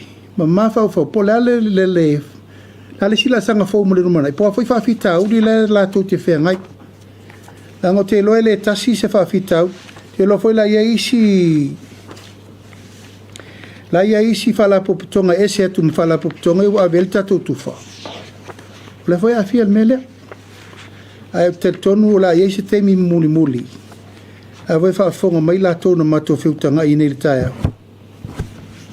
E te me te vala au toye o mai se faile tala on ta pena rola i ole afu etasi o i to infa fitauli tu langole fa faina pulengo a onga ia. Ole mata ukule ile status lawan fionga ole tena tua ile penga malu nasi mabaya ile ko kwa mai e patine ko tausia ni pani mo mai tatu tanga te pa ile o to ia mai pe na pani o mai tatu pena ko hanga i mai tu lo ile se fo nga fa pe lo fionga ko ya se tu ka ko o te lei maua i sufuanga whapea. Ai no ua o i tutuila so olo te vai le whanua le ma uvesili a tato konsula e a mawheiloa i loa ma le pulenga stakis sa no mai loa. E lau whaatonu tato konsula te pena mele amatanga o tato project le ma tutuila. Tauna whai utau sang fau o e stato por kalame mua whaatoa le whanua sa loa ova malfia. Sfuru mo tupu tau sanga talu nil tātou eka. Rona rua whau le ofisa, whau mo le meno foi o lai rent le tātou konsula i whafo. Whau mau tūla whale ia te sau no mai e. E tātou tangata i e o yo. E o tūna no foi le lato ainga. E lua masinga i le irkengi. Koru lo masinga a makang wha isa. E lo le mal me voile o le ato e tipoti oe wa umalo wa ngā sponsai oe ia whawhitauli na no mai le whawhitauli to tele tangata e no atu nei i ngā luenga whawai teimi o lai whalpui Amerik Samoa ia o tasil na tūlanga le tūlai mai ai alan whalpui o tūlanga la ia o whawhitauli lai tutupul meno no fwai o atu i o suilo langa pia folau vasaina ea tūlanga la na o isori lo mar tūlafon le to el watu whenga luenga fia so misi tūli atu i a luroa whaaso e sa whaasolo a koi o le koi o stakisa o esel me woi we are doing that now mai tal tonu mena ton fai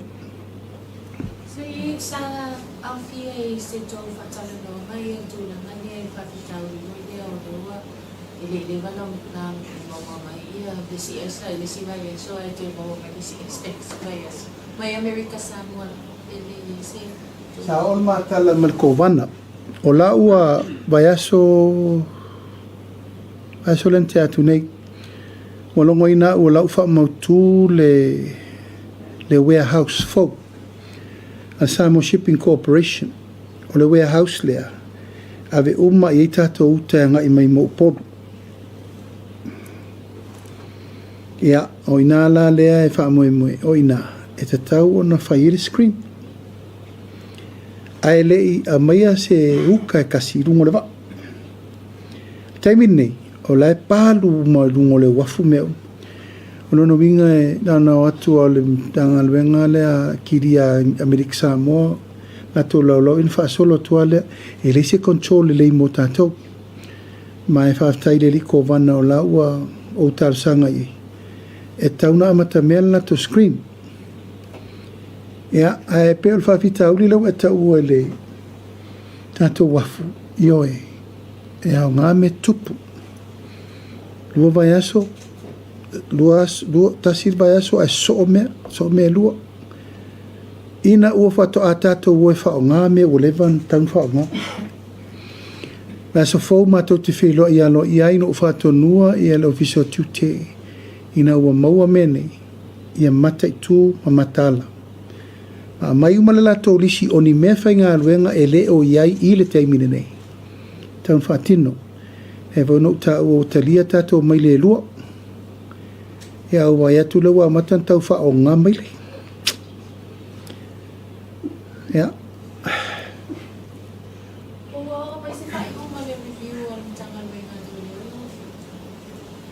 Ke kala mau ku ni whaonga ne. Le tunu ue. A whai tātou te le malu i mene. Ni lava e tau tonga fiti atu le spito. A lewa a mata no so whai le spito. O mai le nei. E le tau ngofie. E o watu maltai miliona e ko le niei mai le nei. Mai le tau ngofie fo a ira New Zealand. A lewa vai atu le pepa.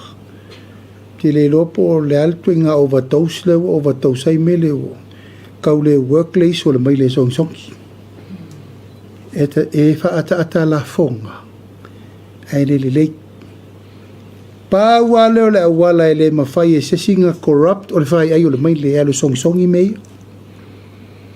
E mawhai e tangata na tempa le scanner ma me uma. Ar tei whau. Le se senga na nao le mea e tau te vai a tātou atu i New Zealand e whio ai sora tai whau tātou talani. Mai tau an tātou titilo, mai lo o a ngai la uba ai po ai tangata i e tau sia mai leia, anga lefto a tau no mai. Se vai foi, e pe whamaunil talana na mai ua o overdose mai le. Ai le tau tātou whata malai. Awe lau fisiri le.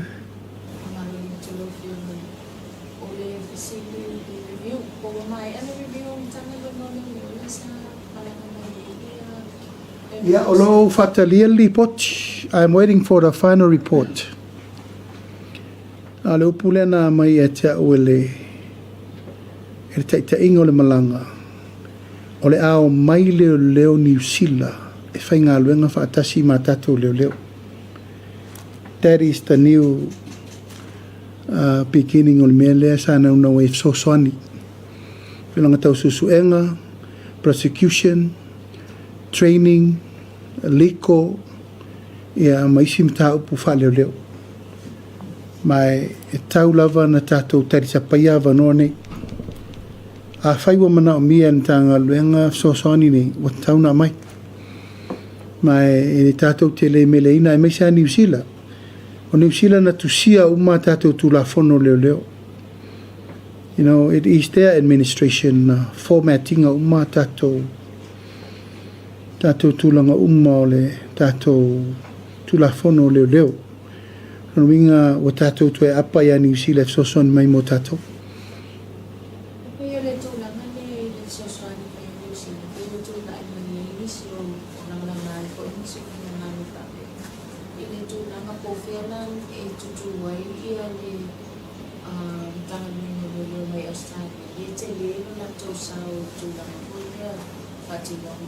Providing resources, o ele office ai tō tanga ia, nasa sisi na Ele o motul tātou whainga pānga ma Australia. E tātou te whaftaia fōi le anga email malo Australia. Pei fōi tai au sa mātara no al telefoni ma le Minister al vai whafo Australia.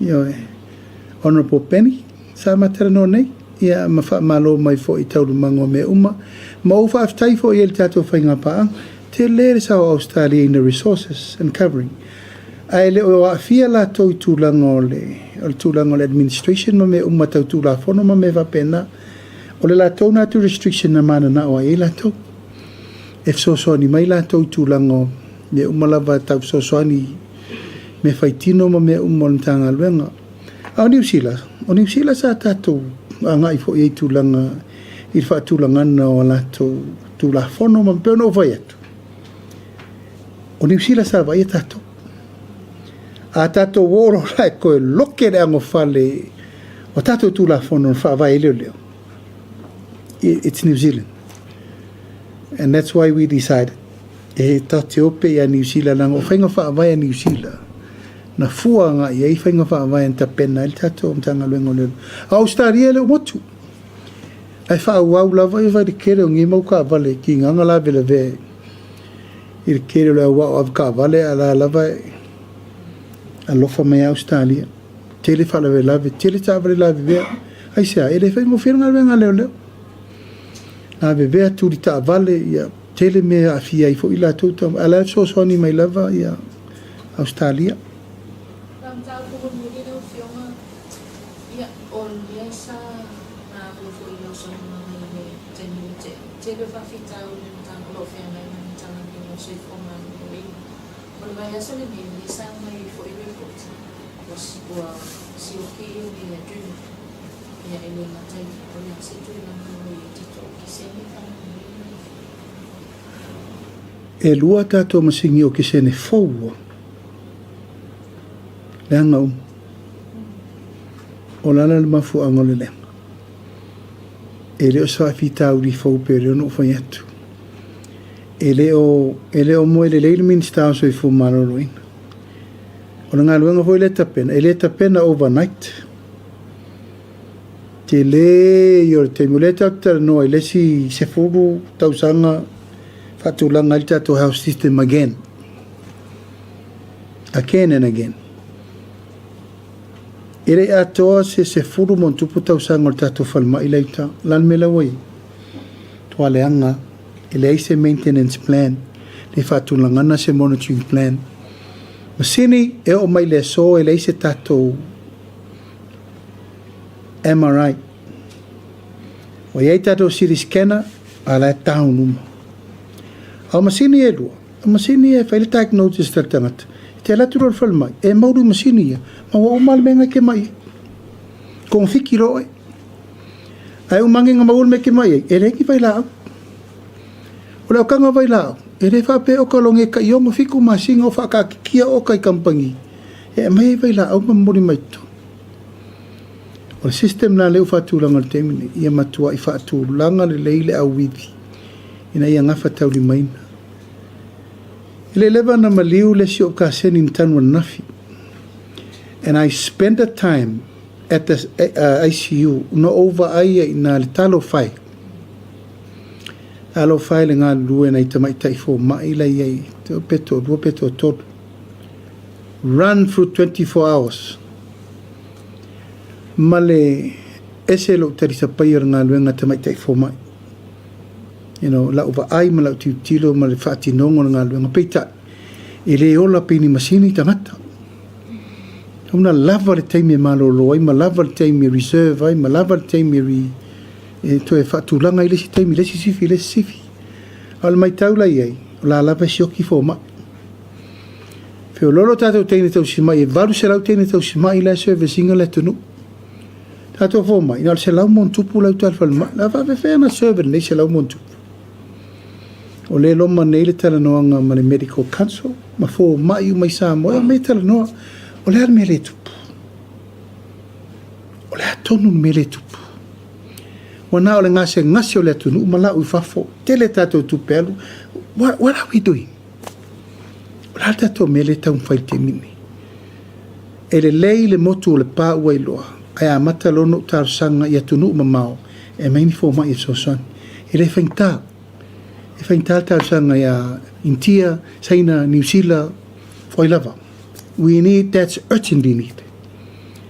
Ai le mwhaina la aloa langa o le ei tātou fō mai nei. Se isi sila po whele mele tate i el tūlanga leo le lef so ta. Te leo nei fō mai ma mea umo tangata nei tupta alom whanau fōu le tūlai mai nei fōu malalato tō mai ma mea umo. Taula wana mana o mia ni tangata le lei taula na i eil wha moe moe le whai. Mai o le loma le taranoanga e fia maua so o malamala maanga mai le asosi umafo mai sa mo po feo ta tia le mta upu nei. O le ola ma le whano le atunu le mta upu nei. Le voi la wo o i tātou whaati nonga o tātou whale mai. O te tautala sa o lava o lo whale tonu. I le voi la tau le pua malafo mai. O le whata asfu tasi isfuru vai aso. Taluntu la i mele whainga malo. Wala mea isi vai ngana fai momo. Nal mato men fai fatau sanga taruai. O isa ngafa ma mei. Nal men fai le si rusu tau sanga taruai. Tulanga na. As we're having the problem now, we have to fix it. Ma o le fa so solo nil temini. Pengo fia la fa le leia. Karun ko wok wa ngau mo mea. Somehow they have to consider. Ia le tau le pua malafo, tatou ngā lue whātasi po le alme le tu le mai, o le olo le tunu le tatou teranoai. Wha ai po le alturanga iai, wa si lava i lunga le masingi wha ma makoko. Alme tau na whai, ngā lue whātasi le kālesia, ngā lue whātasi le akutunu. Tatou teranoai me ai pāleni ma me ai e mawar sui fu maloloina e whai titi ai tulanga o mea ia le tutupu i wha lai ve wha mai le pisi. Tulanga o mai pui ai le tunu ato. It's a global and it's a collective responsibility e tatou umo le tunu tatou talanoa. Ai mo soi fu malolo ina lava ia te lere ngā luenga o le whai. Mai o le whai. E leo lai titi na o le tau le moe le lei o le minsta o soi fu malolo ina i ona whai valo whirima le tau whai fixed. Ia o lewa o talitonu nei o oe tasi ai afi. Tele mamao au fisili. Na e lor to tele le sa masani tato i uyo lea ia pine ulo e le fiafi nei mori le nganga whaftai tele le u fionga sui o tato TV tasi mori at foi whaftai tele le paia malu o tato atunu o lo mai mo mai i le tato por kalamele nei taimi malautu stala a malu luatu sa moa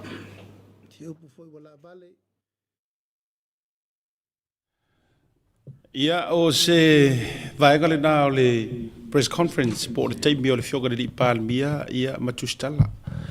Ua wha wanoa antoa i le si tū la whai o le tātou porkalama. Ia, whengtasi e watu pesi o tō whaafonga iai. Ia, lea taua so whenengaro. Nei mai le whanau kako whaafonga mara kong le kaimila vai kasi mara au kuskala uma. Ia. E le se kau whai kau po la kala le mara kala le pe fo nga ko li pe la on strike di sikus kala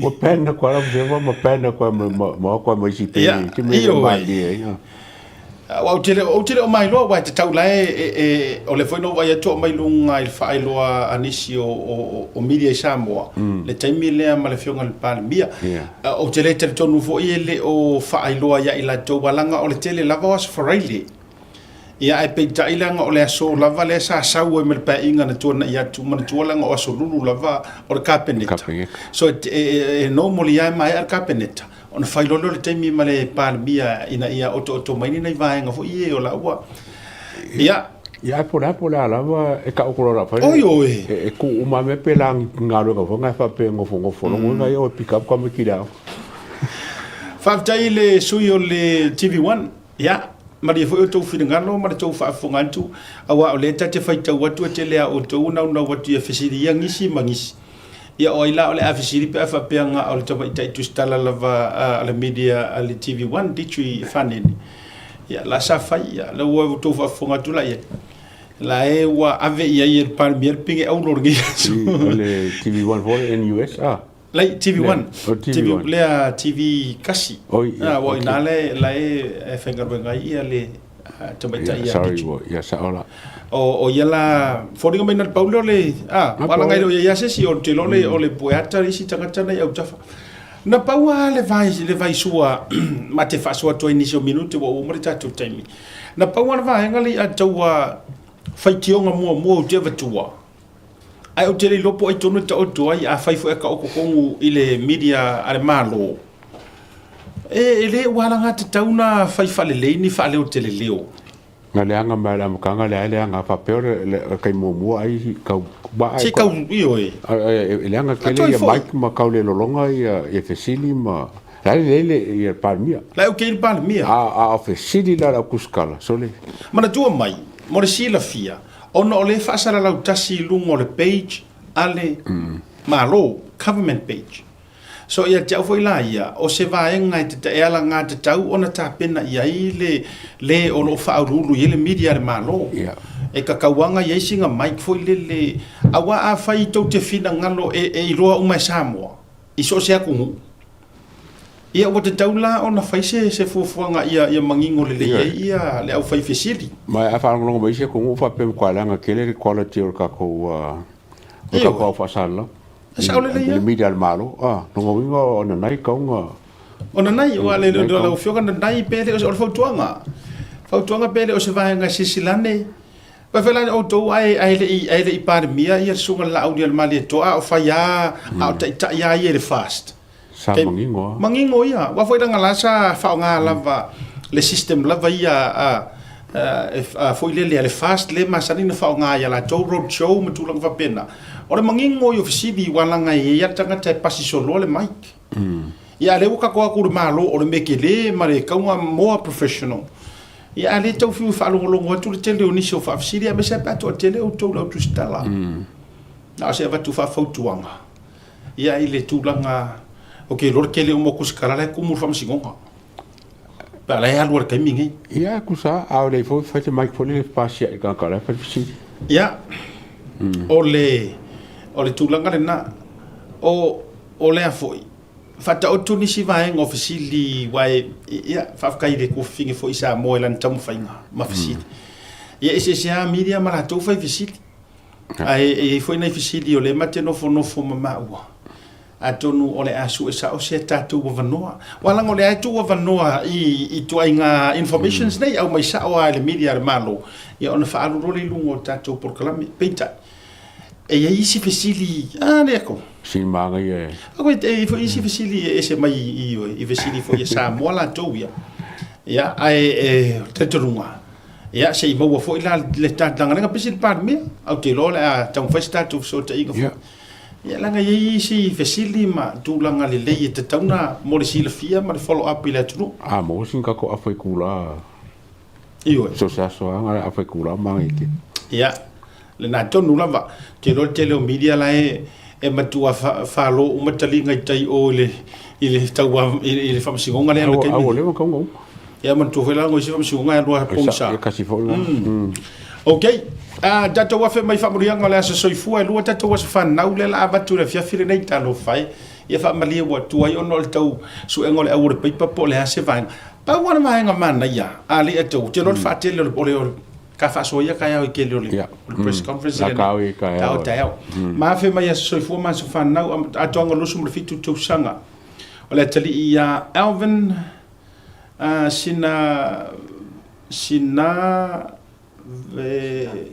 sina ve mauru mo to o ka fio lai o ka ko mo mi singa wa inga so le me ole la po ke le Alvin sinave maulu matotua ia nga ele fa ti jervi inga ma le fa tai ile tua ono nei tau sanga tele wa ulia mai o ele atali Alvin sinave maulu matotua wa atoa ia ile rusu perfitu tau sanga o lo langa alofa le tua ia masaka fo inisia so se tele a wale tau tuino le ainga matua e mesela na tala le lei alofa anga o matua mati o le alo o le kofinga ia mati ia ma le fionga ia misa io misa to ma la taitefu me leisea le pule ia ma misi afa to ma la tai le pule ia I California o se la alo o se la tamale ia ma le tele la to ngolo rusu ma fitu sanga Alvin ia sina ve mo to ma ne lu swafa ia familia le tua mo fu lo ma lo se tu tuai le tala le lei ia mo le to ma fanga ma le atua ia mo o fo ile atali ile to ngolo rusu ma fitu sanga usta ile se utama ia ma fai se utina e so ia le stress solo tu fine a mati alo fatele atu mo o lua le vai ngole fiafi o le sia so fa na ula tongo fast food tu sanga o le tamaitai la le ia Jacqueline Dilo mai se yuli mo tu fau happy 40th birthday ya po o ka finga tilo mai o Victorville ya le alo fo ye fascinoi ya si o uso fo ya so moletu o ya sani fa pe fo ya po o le fiongo fo ya lo matia ma le fritua queen Io. Ia, maungia lo aswangau. A toa ngolo fasu tau sanga ia ua e matua fo i oe tiro mai. Ia, mure tele lo wasa soifua i lea so. Ta manu ia le tua mawolo malosi tino le mafau ma le anganga. Ia wau faiva matiute o ta leni fo i ufo ina i le tua. Ia ua o le lima tamatau lea o le company fo i lea tax. Ia ngā. Ia a le polisili ia Queenie ia lau matia ia whapia fo i company ma lau nanga i Victorville. Happy birthday, happy 40th birthday. Jacqueline ntilo mai se yuli mutufau. Ia ma le aso whanau whai o le atoanga le iwa suma le tolu tau sanga o le tama. Ia sau whai le tā siolo leu tele. Atoanga le iwa suma le tolu. Wow. O mreanga le soifua le sunga i le toa ina le fionga ia sau whai le tā. Siolo leu tele mai Tacoma, Seattle, Washington State. E via o mātou loto i le tua ino au le mai o le tama pelena le so le aso tolu o te sema. Loa felusu mlima le atoanga lo iwisu matotu sanga. Tai i le tua. Ia na whamurianga. Ia te oe le tama. O mafuai o na sopo mai lo soifua i le neima mao le ala. A o wha au pēr lana tautua. Lau tautua i lana ngā luenga. O la mātou te talo i le tua. Ia fōa i lo malosi ma whapopo nisi aso se tele.